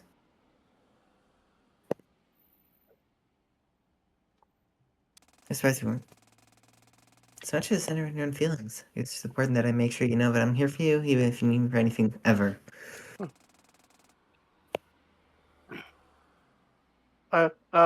I think that's the main reason I've been able to come so far. I'm gonna go to the bathroom, and while I'm at it, I'm gonna get some water.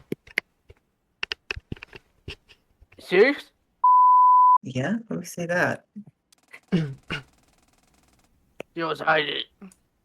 She was hiding it, but I could tell that got her all flustered. She had that oddly insecure side to her compassion. At first, I wanted to pretend that everything was okay.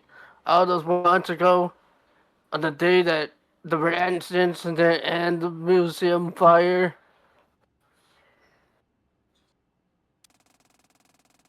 I hurt you and myself by trying to force myself to believe that I was doing better than I was. So I started trying to be more honest, open up more when I was feeling out of it. Why are you talking like that? Feels me the pain.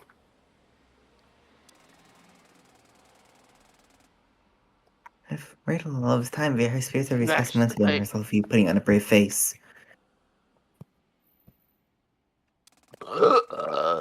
I was just worried about that too.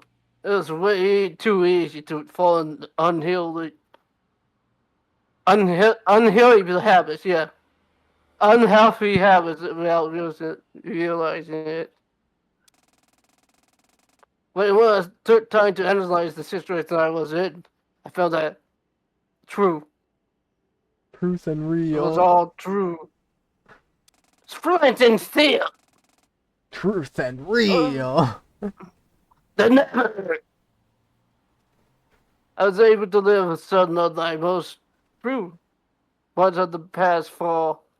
Even despite my life being completely unhindered ever since the summer. Summer. So, the nether. Chicken jockey. Bruh. And while, yeah, I own some of the area and county and even chill, I think most of it was because, oh, wait, I know how to relate to Chicken Jockey Joe. Ranch Jockey! No! That's You want even me to fight worse! the ranch? You want me to fight the ranch? Ranch Jockey! Because of you. Don't call me flat, You flatter, not special. Tons of girls like me. you cracker.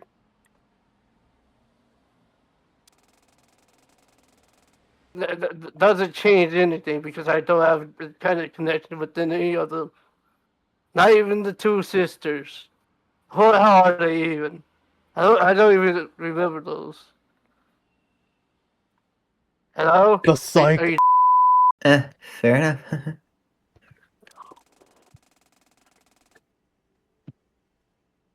Glancing at Allison, she buried her head in my shoulder, obviously not expecting a wholehearted answer to her joking question. You're gay, aren't you? You changed too. And gay. Have I? Yes. Absolutely you have. The thousand of summer 2022, which is 4 years ago, would have told me that there's absolutely no way we should pay any mind to the puzzle video. I don't know if you realize it, but at some point, the goalposts, just from trying to stop me from inaction, being there, to being the, to being the, go, your goalpost shifted from trying to stop me from the action to being there for me when action comes, and that helped a lot. Seriously.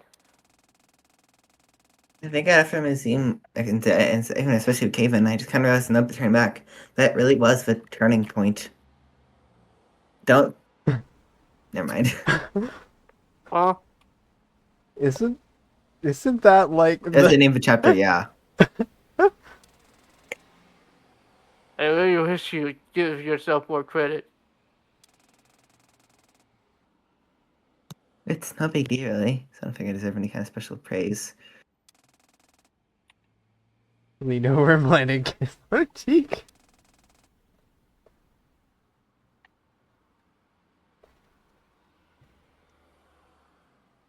Well, you're getting it anyway. What a shame. Damn it!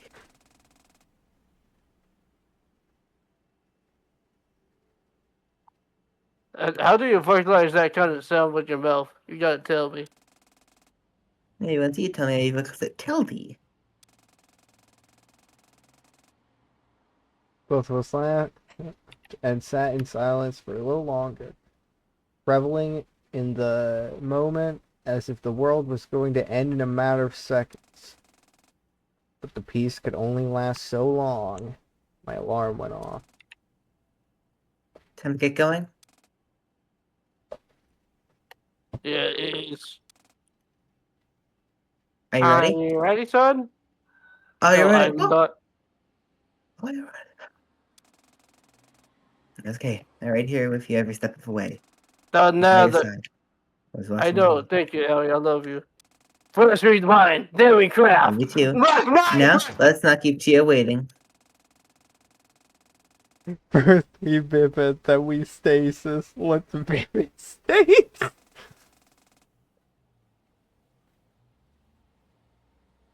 Man, shot. How many things will have changed by this time I step into... Can I speak English, please? How many things will have changed by the time I step into this room again? Everything. Everything. Everything. Everything. Everything. The location If we go- specified in the video message was right by Shinjuku Station, so it was only a short train ride away from Ikebukuro. I said it wrong again. As we rode on the train, Eri briefed us on the backup plans in case something went awry. Obviously, our bird phones are persistent of any kind of SOS. I'm assuming you all brought yours. Yeah, we did, but well, things now shouldn't we have double checked before we left? The Yes. plot didn't allow it. The We didn't plot. have time. You're right. Seems like all we've done the The end, so plot. there's no need to dwell on it. The plot.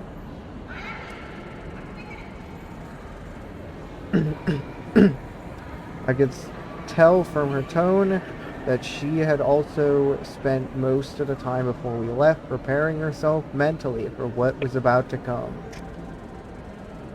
Over the past few months, I've come to realize that Eri is much less steel-willed as she seems, probably even more fragile than Kotomi. I don't know about that one, she.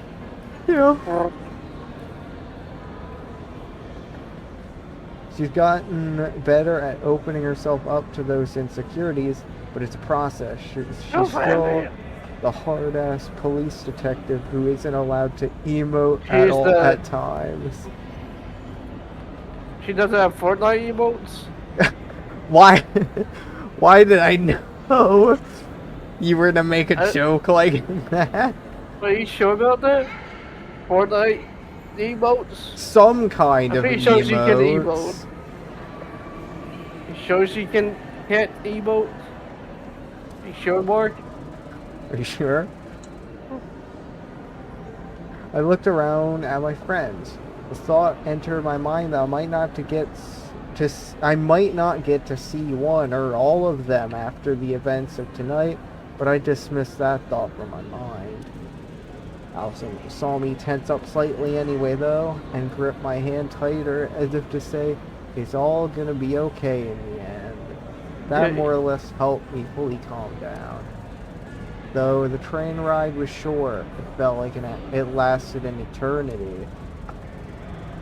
But even eternity reaches the end of time eventually. And sure enough, we got off the metro line at Shinjuku Station and walked up into the busy streets of the red light district. That was very sudden. The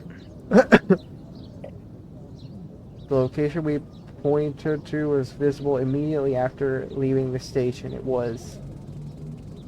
Wait, what's going on here? I thought that it was an empty lot on the map. It was empty, wasn't it? It definitely was. The skid floor is open, almost like we're being welcomed in. Hell yeah! My uneasy feelings rose up briefly. I gripped Allison's hand harder, and we walked forward through the fence surrounding the building that shouldn't be there. The building was tall, easily about 15 stories. We walked around the back. There was a plate near a door that made me freeze in my tracks.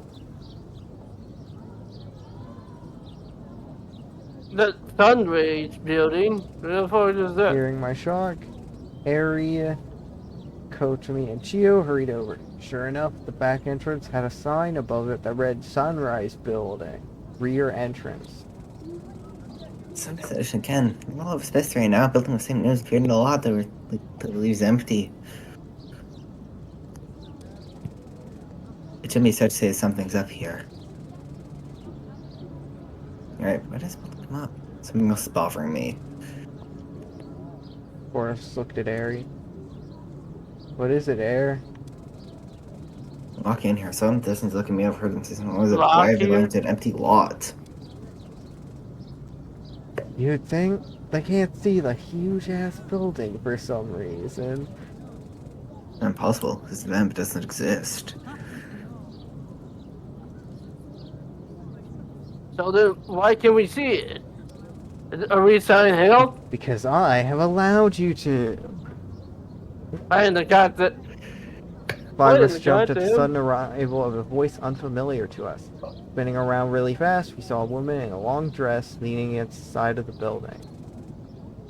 Woman. The fuck Who are did you you? just say to me? Woman. I have a So gun. you want to know what? You want to know how dumb dies in Gears 3? What?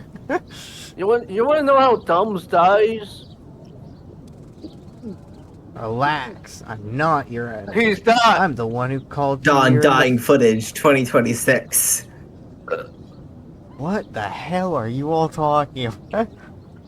I'm Chapter literally Alpha comes out here. in March. Hey, Chapter What Alpha the does come out hell in is March, this? and we know how it ends. Relax. How about I'm double not black your hole? enemy. I'm the one who called you here in the first place. Nah, no, you look Take it sus. to mean you would be You see Bishop Yori sus, then. man. Yeah, But that's why was your name right. 4 question marks? Who the hell is Kisho? Wait, Aren't don't you worry Don about Soap? that. Aren't you Don Soap? I know you. We met at No, I'm Walmart. not. No, I'm not a bottle of soap. Very clearly. Hey, here, why the hell are you playing Vivid Stasis? We're raiding. Are you playing Vivid Stasis while we're raiding? Yeah. A rhythm game? Yeah, that's Ball Hey, right. not my raiding? I'm line. the one who sent you that message. How did you get the contact for our brother phones? Careful surveillance. Have you been stalking us? YouTuber, No. Minecraft YouTuber. Are you done with the questions? I called you here because I thought Oh, it you're a might be Minecraft time for you to YouTuber? learn the truth. You act like a Minecraft YouTuber. And why should we listen to you? Because Minecraft you came YouTuber. all the way out here in the first place. Why did you do Minecraft that if you YouTuber. had no intention of listening to me? Minecraft YouTuber. Uh, Minecraft VTuber. You're a Minecraft YouTuber, aren't you? what the That's fuck? how they always stalk you. That's what I've been saying. Have you not seen Dream? I'm talking as Dawn when I say this, but no, what the hell is a dream? Other than, you know. What the hell is a Minecraft? Wait and sit! First we experiment, then we stasis. Stasis! Do you know where my sister is? You could say that, yes. The fake response. I think it would be better if Oh. you saw for yourself. That's why I led you here. The truths lie in this building, normally obstructed from what you can see. So I have allowed you to see it. See what? It's like some awkward illusion. No, that can't be right. For now, Are you I just need you to Silent hustle. Hill? I'll find all the answers you're looking for in here. So let's go. You can get us in. Yes, hurry up now. With an attitude that clearly said she had no time for fooling around, Kisho walked towards the door and opened it up. It appeared to already be unlocked, but that couldn't be right. I tried up in that area. There was rock. I didn't hear I like it either. That's who the hell is this girl? The lock was no longer there. Beep boop bop, beep boop bop, beep boop bop, beep. The five No, of you us think of- exchanged a worried but determined glance. As That was the determination? You stay outside here and notify us if anything goes awry. You're still okay, Fett, yeah? Yeah, I am. I'll message you immediately if something pops up. We're ready?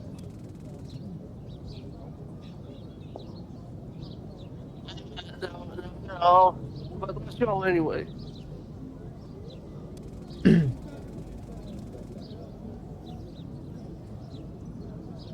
I let go of Allison's hand, and Allison, Mary, and Gio walked towards the door. So I started following them.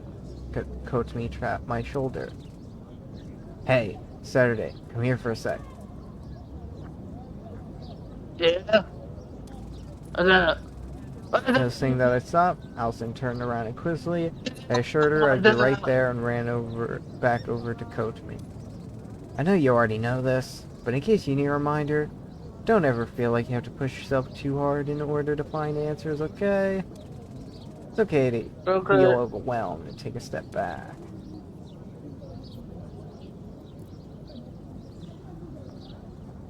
You're right. Thanks for calling me. Yeah, good luck in that. And also, you really need to learn how to say my name correctly. Whatever. Call me. Phone me. I rushed Arby's. back over to Arby. Yes. I rushed back over to where the others were standing, and we entered the door, following the strange woman who called herself Kisho Biori. The lobby, as we could tell from the windows outside, was dark. In fact, none of the lights in the entire building appeared to be on, which further helped drive home the uneasy feeling that we were inside a building that shouldn't exist. Good. You're here. Where'd Kotomi go? She's just hanging in there. We decided before coming here that if it came to us having to infiltrate some kind of building, she'd remain on lookout outside. That's not a problem, I assume. She spoke matter-of-factly with a cold tone I never heard from her before. She clearly didn't trust Kisho, and for good reason. Kisho sighed, but ultimately didn't argue back. What the hell's a Kisha? Yeah, that's fine. We should be quick regardless. Can't keep this up all day. Keep what up? You're gonna have to start actually explaining, you know. Xbox If you're gonna bring us out here to a building that no one else can see and make us infiltrate it with you, the least you could do is lower your condescending attitude. Tisha looked like she wanted to snap back against that, but ultimately decided against it. Kisha, you want to sign this petition?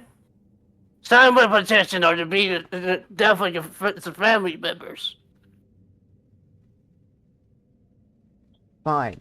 This building is the headquarters of the Sunrise Foundation, which is, under almost all circumstances, hidden from the public eye. What I want to show you is on the top floor, which we can get to by the elevator. So, Foundation, huh? What is it really? There's no way it's just a geological corporation. It's all over the case, even from the very beginning. Of course, it's not a geology corporation, but there's a reason that everyone is led to believe it is. I think it would be better to explain it on the elevator right up. Mind following me a little longer?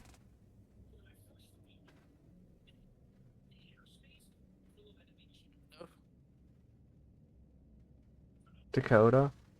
Enough? Okay, for some reason your Discord didn't want to work for a second there. Discord is being gay for a second. The four of us This followed her board as she led us down a few hallways to a staff being elevator. gay. Despite the lack of lights in the building, the Yay. power to the elevator Yay. seemed to be working. Yay. Shut up!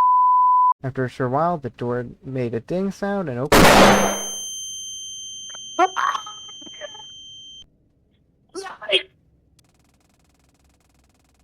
Light in between you. The elevator blasted us with light. It looked like light was on in there, at least. We followed Kisho into the elevator.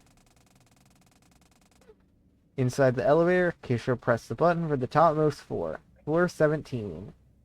The elevator whirred a bit, and the doors closed. Felt as if the last thing connecting us to the world had been sealed shut, and the elevator cabin began to ascend.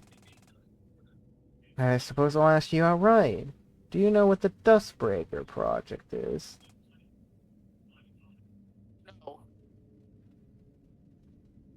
No, I don't. What the hell are you talking about? Upon hearing the word Dustbreaker, I Are you felt a on minor drugs? headache. coming on, but I managed to push through. The Dustbreaker project is, well, in a way, you could say it's the true purpose of the Sunrise Foundation in its entirety.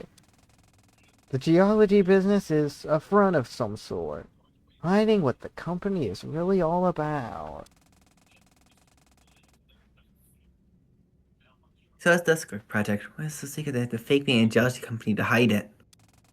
Well, they don't fake being a geology... whatever. The Dustbreaker project, or just the Dustbreaker, as it is usually called, is effectively a neural interface supercomputer. Neural? Like a massive brain? Well, in a sense, You're yes, but toxic. that's not what its main purpose was. So what was its main purpose? Did you stop for a second? The first time, she was hesitant on whether to continue. I gripped Allison's hand again, and she gripped back as if to assure me that everything was going to be okay. Keisha finally spoke again. The Dustbreaker's main purpose is a world simulation device. If you've ever seen that movie from the 80s, The Matrix, it's kind of like that. Jackie. Well, not exactly. Just the You part where can it's jack- simulating a world.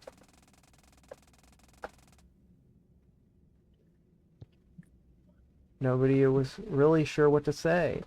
What Keisha was saying was so outlandish, but all of us knew deep down that she had no reason to lie. Why we were so sure of this, I still don't know. But nobody tried to call her bluff or tell her that she was full of shit. Bullshit. Bullshit. This technology was obviously very secret. I'm not privy to knowing why the Sunrise Foundation was formed, or why they sought to create such a powerful machine. The facts remain that the Dustbreaker does exist, and it's at the center of everything relating to your sister's disappearance Saturday. To tell the truth, even from the start, I knew you had to go to be some big company involved with all of this. I thought it was Umbrella Corporation for Resident Evil, but what this? This is fucked up on mediocre layers. I didn't even know Layers, you say? Shut up!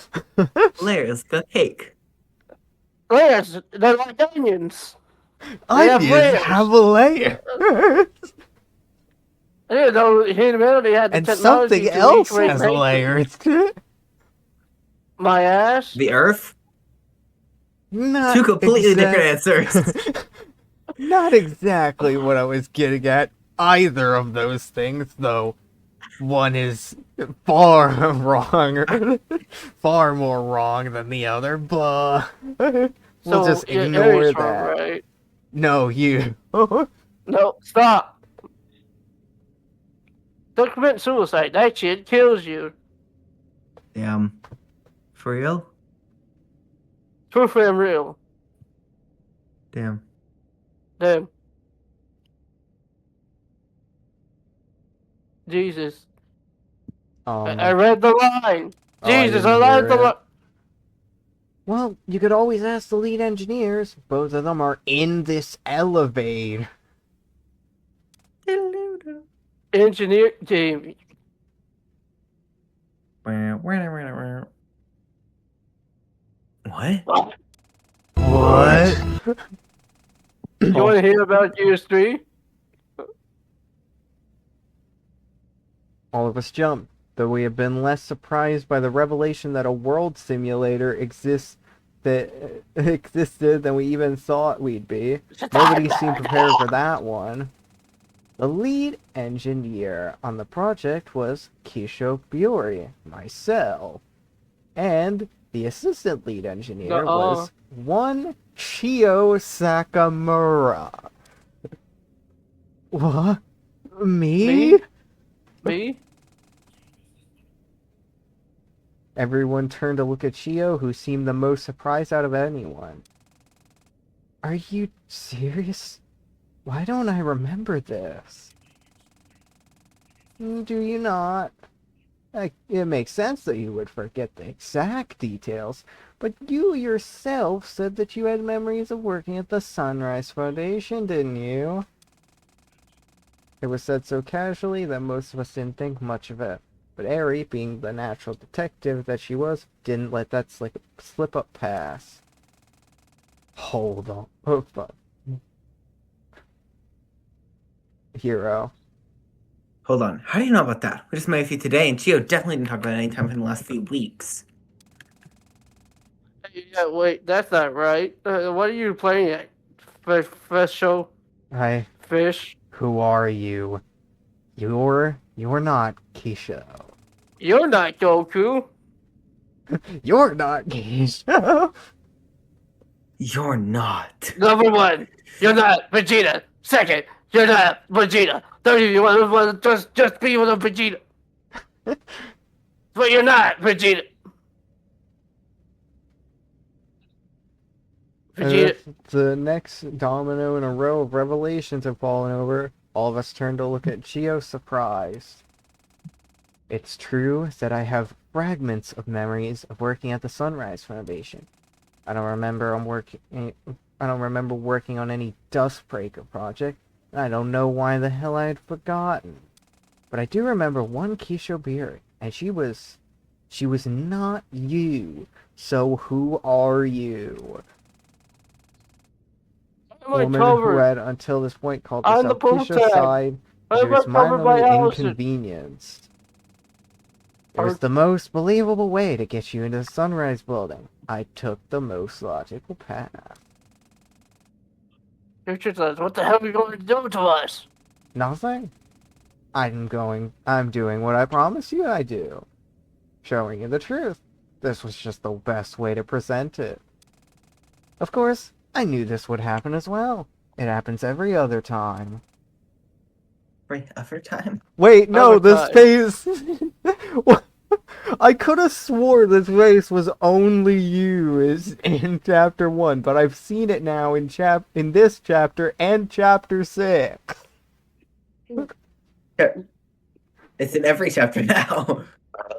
Except 4. 4 is between and space, 2. Right? I am not reading between space. 2 didn't have it either. Okay. Record. You'll see. Look, I know it's a lot to ask for your trust after lying about my identity, but I'm not here to be your enemy. The answers for everything are at the top of this building. Answers about the Dustbreaker, answers about your conflicting memories, and answers about how all of this ties back to your dear sister. As if on cue, the elevator finally stopped its ascent, and the doors opened into a dark hallway. You got answers on Half-Life 3? If you must call me anything, no one has answers Dawn on will that. survive. Damn it. But we have to be quick, because the real enemy will catch on before long. Hurry along now. But Makarov is here? No, I don't even know who Makarov is. Remember, no action. What are you saying? Come on. Quit stalling. The woman who now... I'm not stalling. You're stalling. The woman who now wore the name Dawn walked into the shadow of the lightless towards the end. I felt Allison's grip mine again. I felt Allison's hand grip mine again. Are you doing okay, Sat? No. Well, I can do it. I have to do it.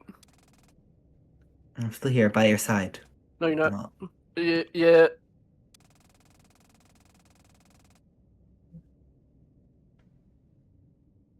The four of us left the elevator. Shut up! The four of us left the elevator into the hallway. The door closed behind us, casting our entire sight into complete darkness once more. There was just enough light for us to make our way down the narrow hall. Though there were doors on either side of us, None of the nameplates had anything written on them, giving the impression that this floor was not to be used by anyone. Finally, we caught up with Dawn. She stood in front of a large double door at the end of the hallway, seemingly waiting for us and double-checking something. This is the only office on this floor that's occupied. It's the president's office. As in the president of the Sunrise Foundation, Yes. Barack Obama. This is Not quite. his office. It's the first truth governing everything.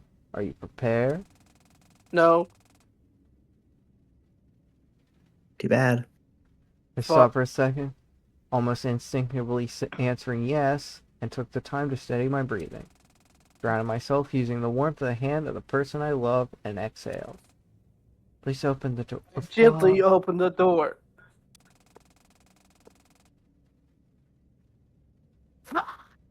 The Dawn seemed to understand my answer. She pushed the double doors open and invited us inside the office. Flashbang. He does check on the. The office, like the hallway and lobby, was shrouded in darkness.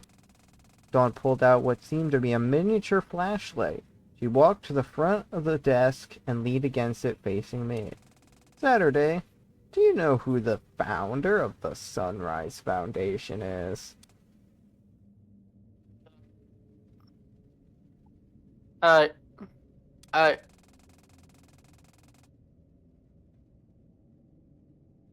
Did I? I thought about it. I should know this, but everything in my mind is screaming at me that I don't. That doesn't make sense. I don't think so. Then, I see. Then, take a look. My father. She stepped aside and threw me the flashlight. I caught it and turned it on, pointing at the desk where she was just leaning. The light illuminated a small nameplate on the desk. Adorned in this unrelated decor, the nameplate read, Satsuki Tasagare. Suki. Of course, I knew whose name this was. Satsuki Tasagare. My father. My father. My dad is the president of the United States. No, you fucking No, idiot. what? Barack Obama, was that you? What in the fuck are you talking about? What in the goddamn? My breathing intensifies and my heart rate rose rapidly. Sensing that I was beginning to fall into a panic, Alison rushed over to the front of the desk where I was standing and took the flashlight from me. Placing her hand back in mine and squeezing it tight, I breathed. And his George is my father, and he's the president of the United States. The Sunrise Foundation. No, stop. America. Shut your America! I have a gun. I have a gut.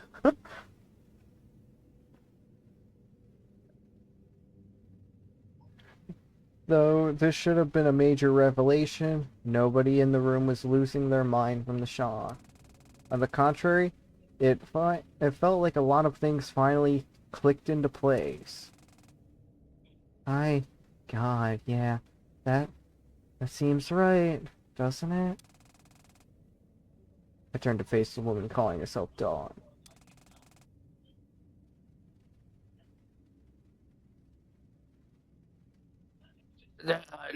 What is going on with our batteries? Why do these reflect what happening? He's after me. Why does it feel like all our memories has been overwritten and we're just now getting them back? Dawn hesitated, a rare sight from her. But finally she spoke. I think it would be best if we continued. There's more to be seen.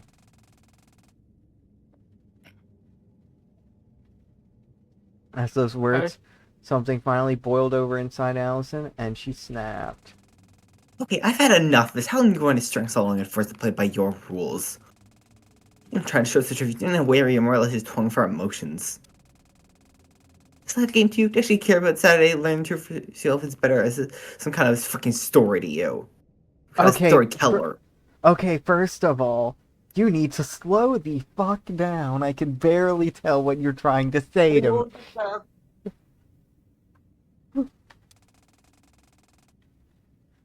Do you not have even a bit of compassion to give her a time of a goddamn day?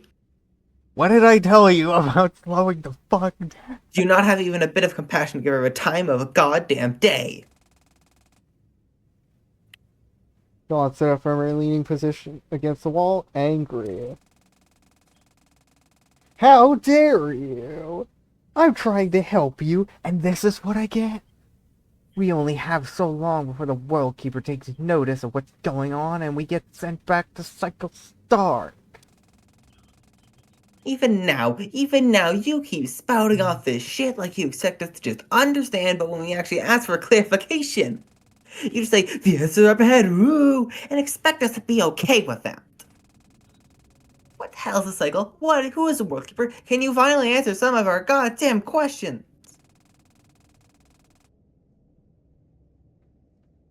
As the tension in the room clearly continued to escalate, someone other than the two arguing finally spoke up. Okay, listen, let's calm down. I understand your anger, and Dawn, it's time for you to give us some answers on our terms.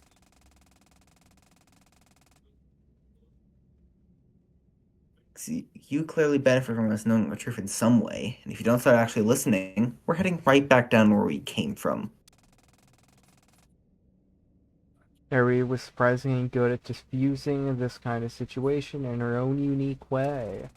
He spoke to Allison with compassionate understanding and switched to being cold when addressing Dawn near instantly. It's one of the things I most respected and kind of feared about her.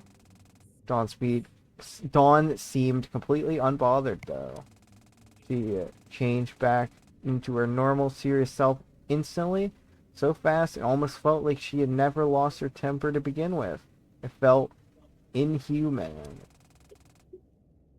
Dawn, I'd like to ask you a question about the Dusk Breaker. It's a hypothesis I've come to follow context you've given us. All you have to do is confirm or deny if I'm correct. Yes, I can do without the in-depth explanation. I'll answer. For ask, Saturday. Harry turned to face Allison. Ironically, no, she turned the other way. Same thing happens in episode 32. Yeah, 32. Fuck. Depending on the answer to this question, everything could change. And I do literally mean everything. Are you sure you'd like to stay in the room, or should I wait to ask? After a few more deep breaths, I answered honestly.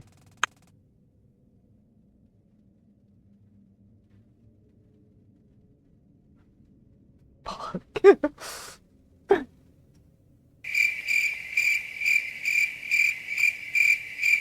Just how long is this girl gonna take to answer the question? We don't have time for the... Wait, why is Dakota deafened? You just realized that now? Yeah, because I never looked at my frickin' Discord. I was using the bathroom when I said I was using the bathroom while you were doing the lines. The lines. I'm sorry, please just ask your question. I want to know about the President of the United States. And why is your mouth open like a bag of chips? Funnily enough, I'm eating a bag of snacks. Oh yeah! Took you fucking long enough. I opened a bag of freaking snacks while you were busy being broken or something. Broken? Yeah, you weren't saying anything or responding to anything. Very well.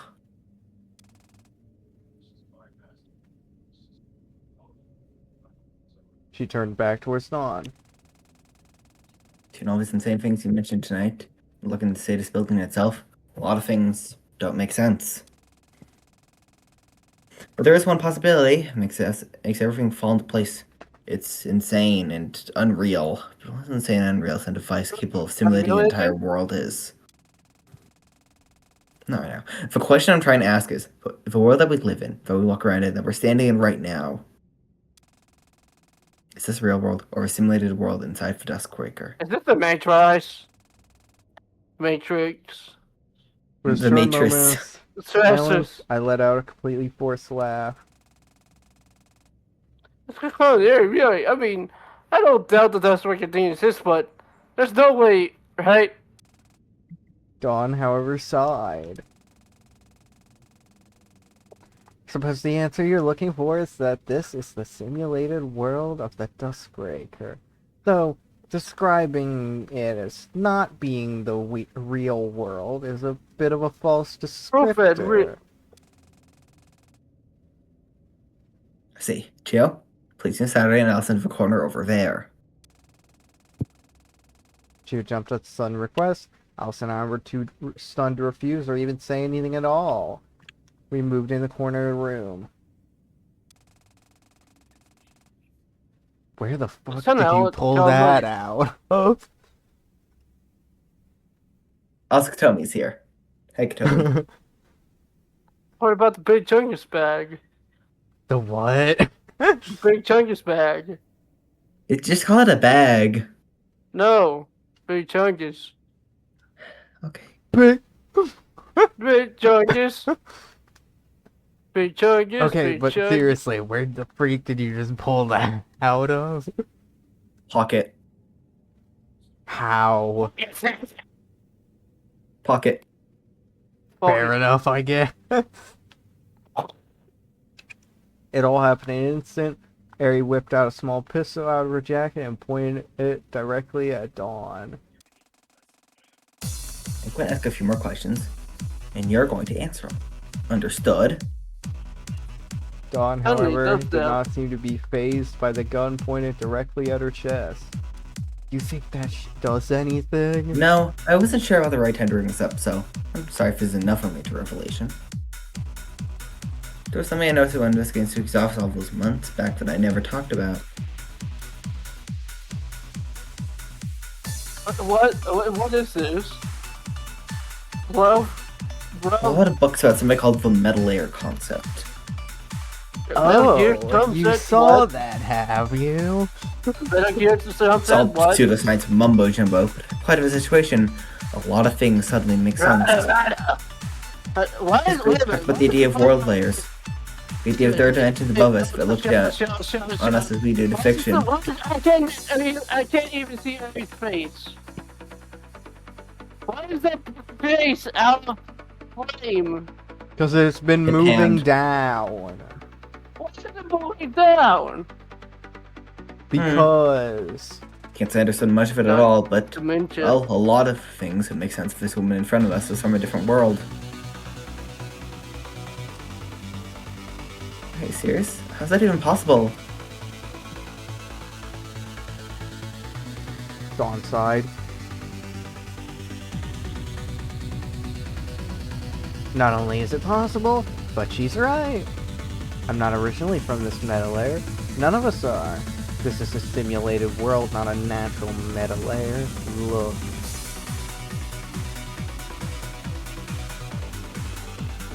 The moment the word look left her mouth, she was gone. In an instant, she appeared behind Ari and snatched the gun out of her hand, and seemingly zipped back to the original position. Ari flinched and dropped her composure for a second, but steeled herself again. To you, it probably seems like I just teleported now, correct? In a sense, I suppose you could call it that. But in reality, all I did was manipulate my own properties. All I did was meta layer. I did meta layer things. Notably, my time scale and coordinate position would take way too long to explain how the Duskbreaker works, and it's not too important for what I'm trying to achieve for you to know the exact details of it. What you need to know is how we all got in here in the first place, why we're here, why the Dustbreaker was turned on. Dawn nonchalantly walked over to the desk that belonged to my dad. He opened a drawer and hit some kind of hidden switch, and in an instant, a loud crumbling sound could be heard. The bookcase at the back of the room began to move ever so slightly, revealing a hidden elevator door. Dawn turned back to look at me, still unsure how to react to anything that had happened in the past 10 minutes. This elevator leads to the Sunrise Foundation's hidden basement. Inside it is the room where the Dustbreaker is stored in the real world. It's where the truth lies. I'll wait for you down below. Please follow when you're ready. Once again, back to speaking as if she was simply dishing out logistical commands, Dawn pressed the button on the elevator to call it. She disappeared as the door closed, leaving Allison, Chio, Ari, and I alone in this darkness of my father's office. A few minutes passed where nobody said anything. Finally, Ari was the one to break the silence. I'm sorry I had to see me like that. How are you for holding up? I'm I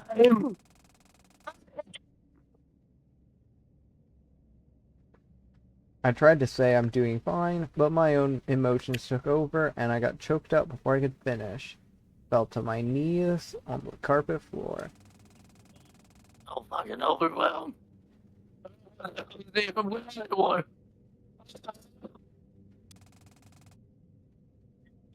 Also kneeled down to wrap her arms around me.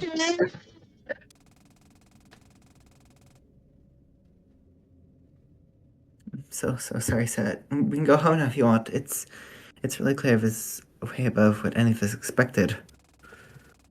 He said,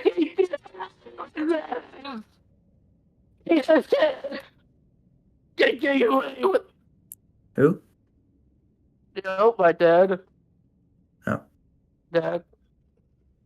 Daddy. Oh, I want to keep going, but I just here in the moment.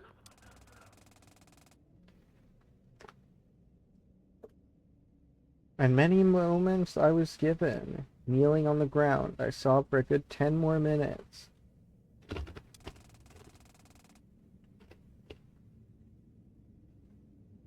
I probably would have continued for another hour if Allison wasn't right there with me. Finally, I stood up. I turned to Chio.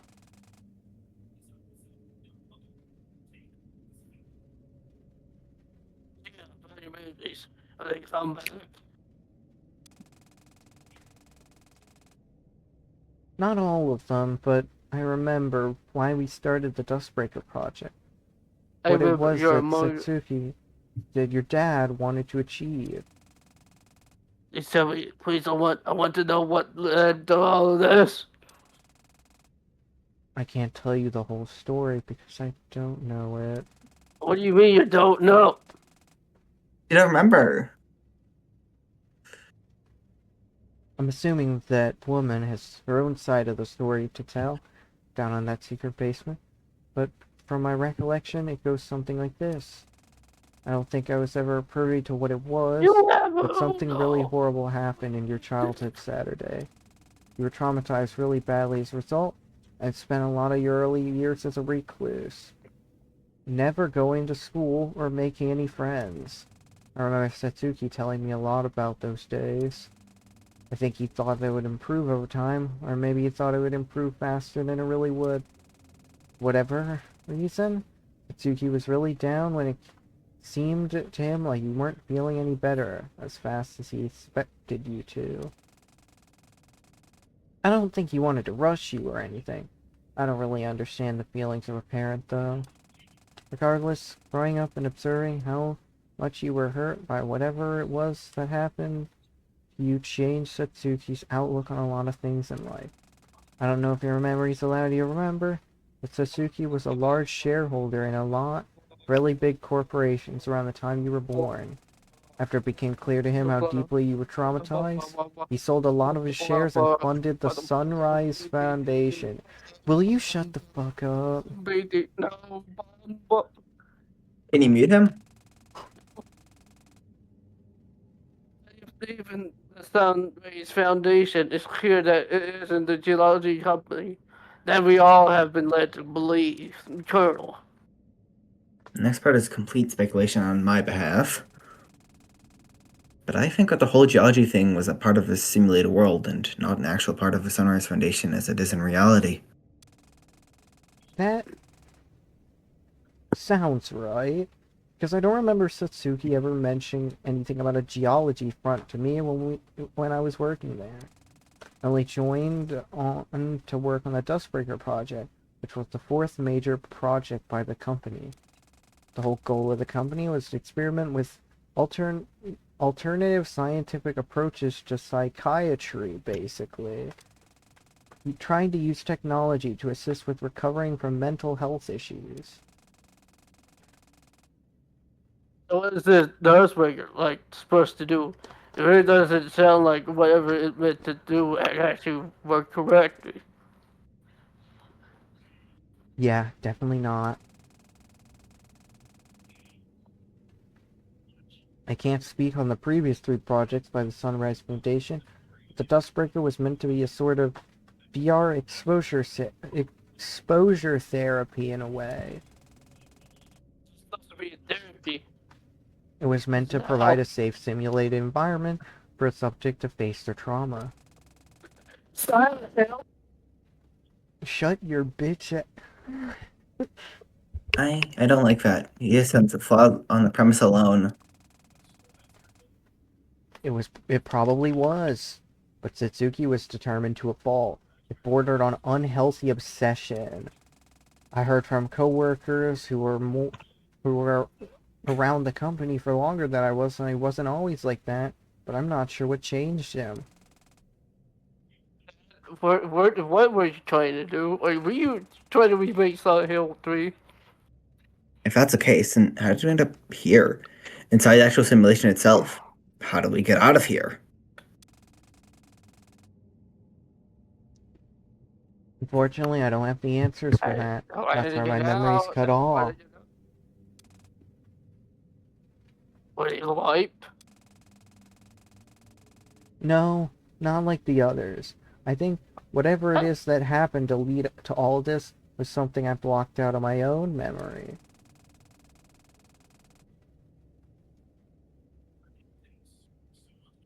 A long silence fell over us again. Every once in a while, I felt panic creeping back to me, but I steadied my breathing and kept myself grounded. Finally, I felt like I was ready. I think it's time to go see what Dan was trying to show me. I don't want to go alone, though. Can you help Allison, mate? Person. Of course I can. I'll be right here with you. She... Harry, I'm probably be back as soon as we can. Can we remain here for the lookout? Try to get in touch with Columbia and update her. Even though she was here a few months earlier. Of course. Smug as shit. What? She was? Yeah! The icon thingy. The thingy. I think you're high. Backward. I'm not high, you mentioned this before. Columbia was supposed to be not in that scene. Yeah, but we're also not talking. We're talking as the characters. Are you sure? Yes. You sure, Bart? Yes. No. Yeah. I was talking to this character at least. Saturday, whatever horrible truth is at the center of all this, I'm sorry. I helped contribute to something that led to all of this, and I can't apologize enough for that. I sighed.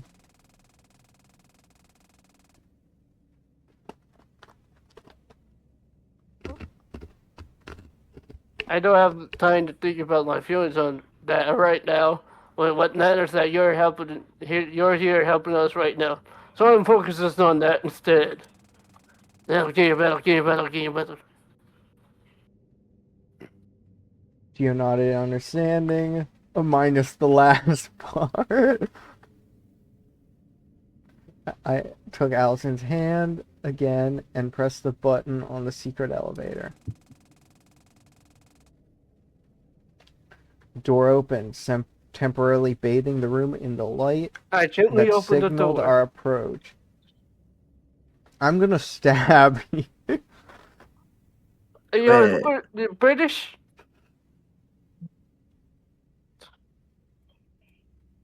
Hello? The door Hello? opened, temporarily bathing the room in the light that signaled our approach to the center of this world. The center of this story. Good luck. Thank you, Ahem. you two. We stepped into the elevator, and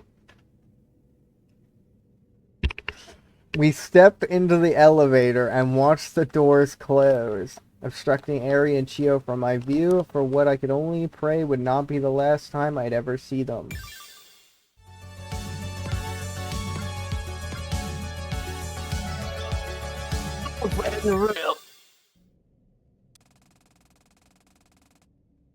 As we rode down the elevator, I felt Hey, editor, us... put elevator music here. What'd you say? Generic elevator. Hey, editor, put elevator Editor, put music. editor music here.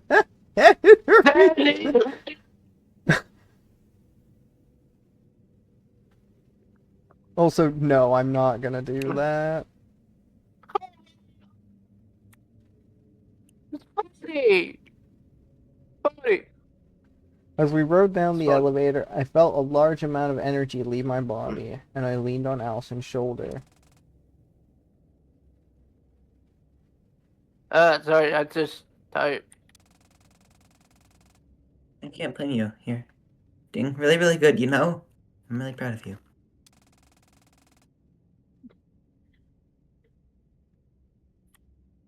You're doing really well yourself. It's almost like nothing phases you. Like my shiny arm. No, it's... Let's Night. take in... I think I just process stuff way more internally when you do. Not that being external about it is all a bad thing. It's just different, you know? Yeah, I get you. I'm gonna kill you. I'm gonna freaking...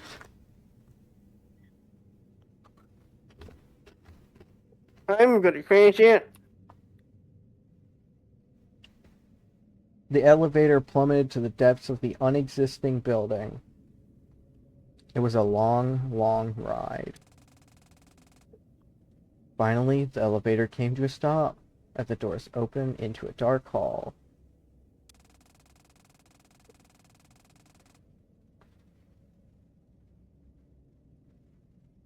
The basement hallway of the Sunrise building, though it was as dark as the other halls we would traverse on our way up to the 17th floor, had a completely different atmosphere. What? It looked like a hall you might see in a horror video game, like Silent Hill. Two.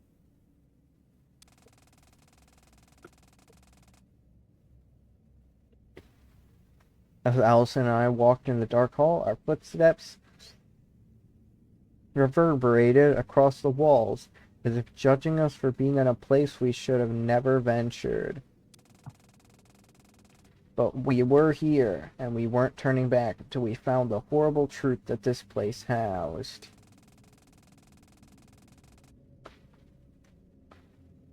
At the end of the hall was a single door. The woman who had turned our lives upside down in a single night was standing in front of it waiting.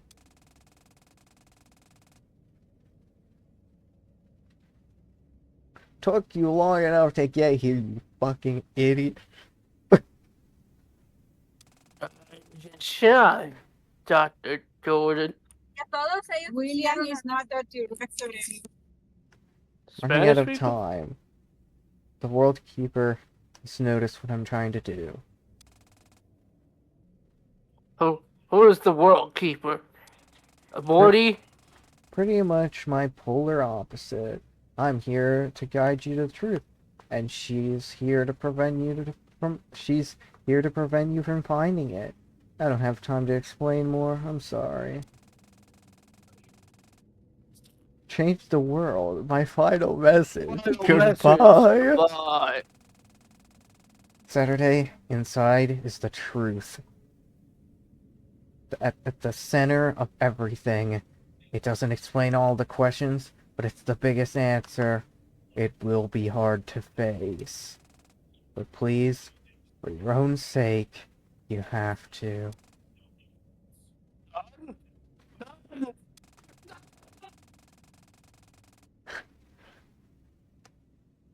Dawn was no longer present in the room.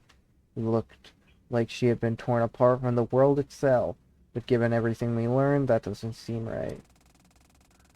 Probably be located over by whatever that world keeper is. I stood in silence for a bit, waiting for her to come back. But she never did. Did we go inside? I don't know. As if that was really a question. I placed my hand on the rusted door handle and turned it. The light of truth seeped out of the room. In another place, a violet-shaded shadow morphed into the fabric of...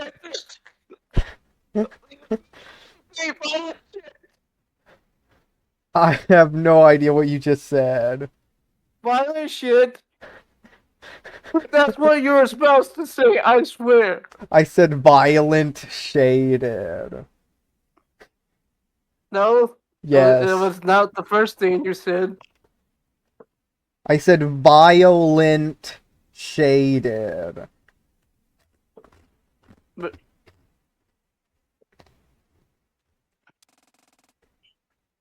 that's not what I heard. I figured you'd catch on sooner or later.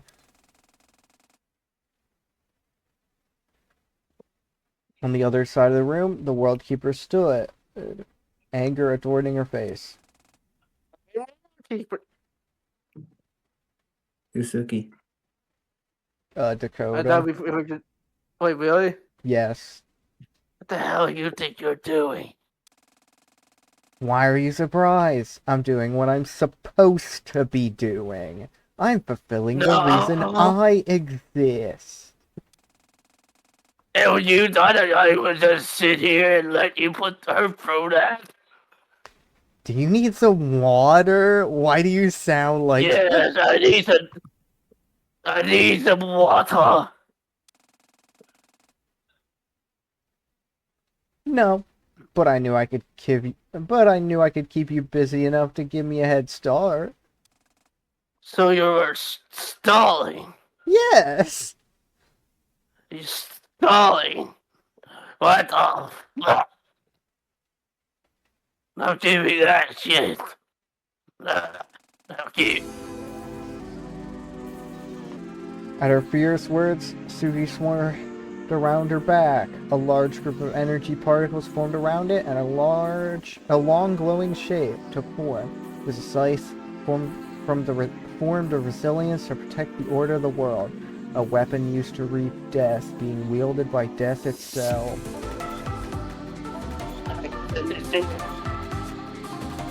Oh, now it's my turn to say my lines. Dawn raised her own arm, and in it, particles of narrative resilience to face the truth gathered. In her hand formed a much shorter, but equally powerful weapon. It was a pistol. Small, but just as effective, like a detective might use. Dawn twirled it around and landed its aim of fire square on Suki's chest.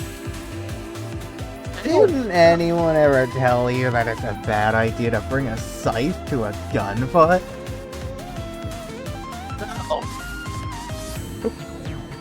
I was never learned that.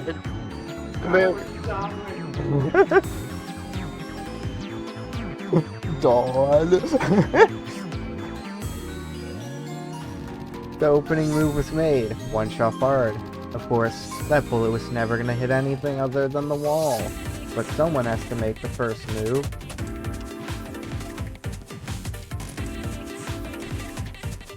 Suki flew into the air, gracefully, but with an offensive intent rather than defensive. She brought her sight down toward where Dawn was standing. Dawn dodged Summoned me! And he's gone. No. Okay. Huh? Zip heard Scythe and he was behind me in my room. Hell yeah. They're right behind you. Dawn dodged her You way ain't just in right time, like she had behind done you. so many. He's right He's behind. right behind me. I just think of like right behind you, sample from Sentinel. It's behind you. It's behind You you. can't just get away with it. The fighting continued. Seconds go by. Minutes, hours, days, weeks, months, years, full cycles. Tomato, Most potatoes, not even tomatoes, reaching this point in the narrative. Slight alterations in the altercation, subtle movement changes, but the screenplay remains the same each time. After all, there's no need to sweat the small details. There isn't even a need to describe the details at all. After all, this could matter to them anymore. Surely that you've realized by now that all of this will never end. It was just a game. A cruel game of eternity that neither player could leave. Gamer. Then what do you suggest we do, gamer? We can't just abandon our purposes and give up everything we know. You can, actually. It's easy.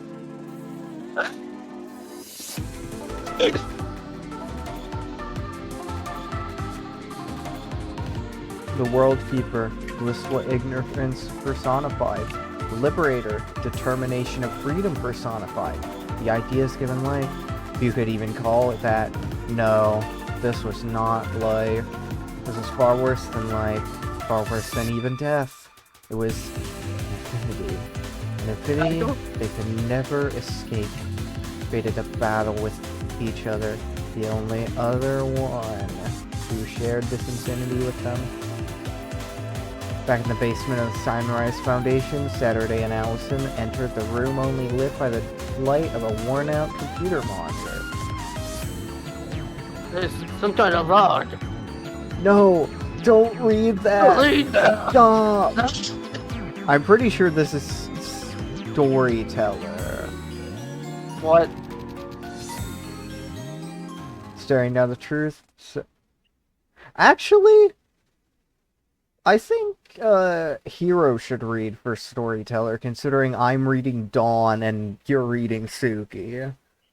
What about No, them? don't read that. Stop. Staring down the truth, Saturday read. She read and read and read.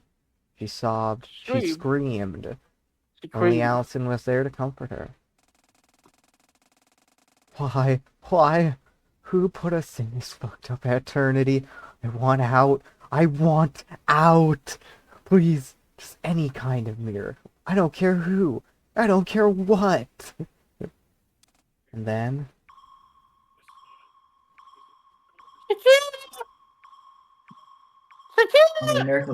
Only a miracle can save us now. So, can you grant this miracle?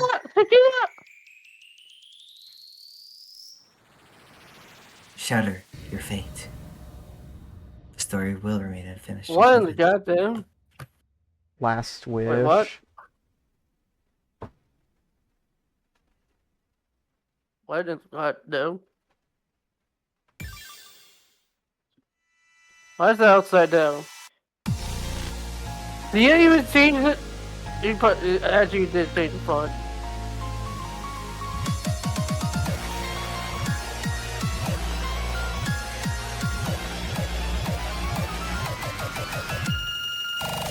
Yeah, see? Credit the XC, yeah. Probably that EXE. Spin it back now. Spit it. spin. Last Stelly. Crap, I forgot there's a gauge for this. Die. Nice. I'm probably going to die considering it's a 13 and I have Die. had no Die. warm Die. up for Die. this. Die.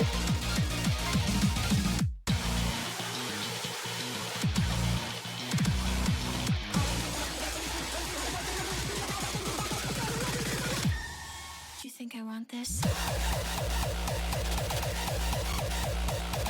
I'm probably gonna have to play this on Oh my opening. god, you fucking kidding me? Why didn't you practice? Or warm up even? Also, look, Ah! Yeah. you can type here for some reason.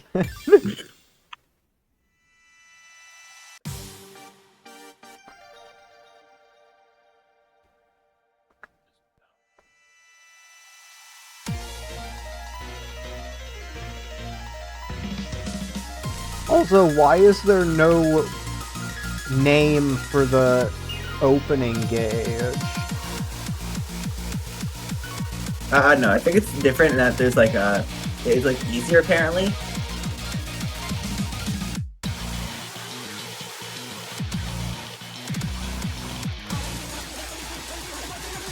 I know, but Do you think there I want it's just this? the name's just blank.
I won't leave you behind. Almost missed that.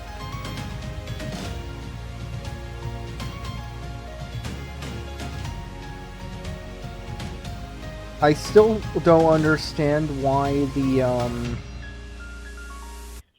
There's none of the name. no. The filter on the screen doesn't affect the hold note critical flashes.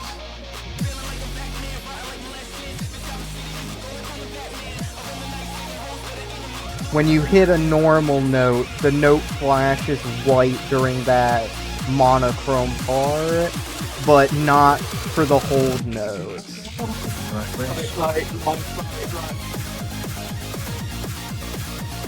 My eye. Oh god. Why do you turn blue off? Oh wait, you can. Why are you blue? Why are you yellow? Why are you bloom into?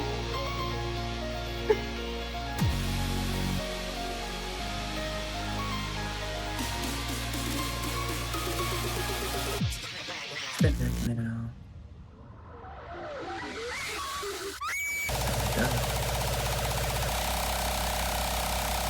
I can't believe you're playing on opening. You can't Shut even do your middle. bit up. You can't even do middle. Oh, hey, up score. I'm yapping. It's a 13. I swear to God, you beat this like Can you hear me? no. This isn't over. You know it isn't. Everything had happened so far. There's It's all for this voice moment. acting. I know. We're doing alive. We're doing alive. Fine. However, we will be doing that next time.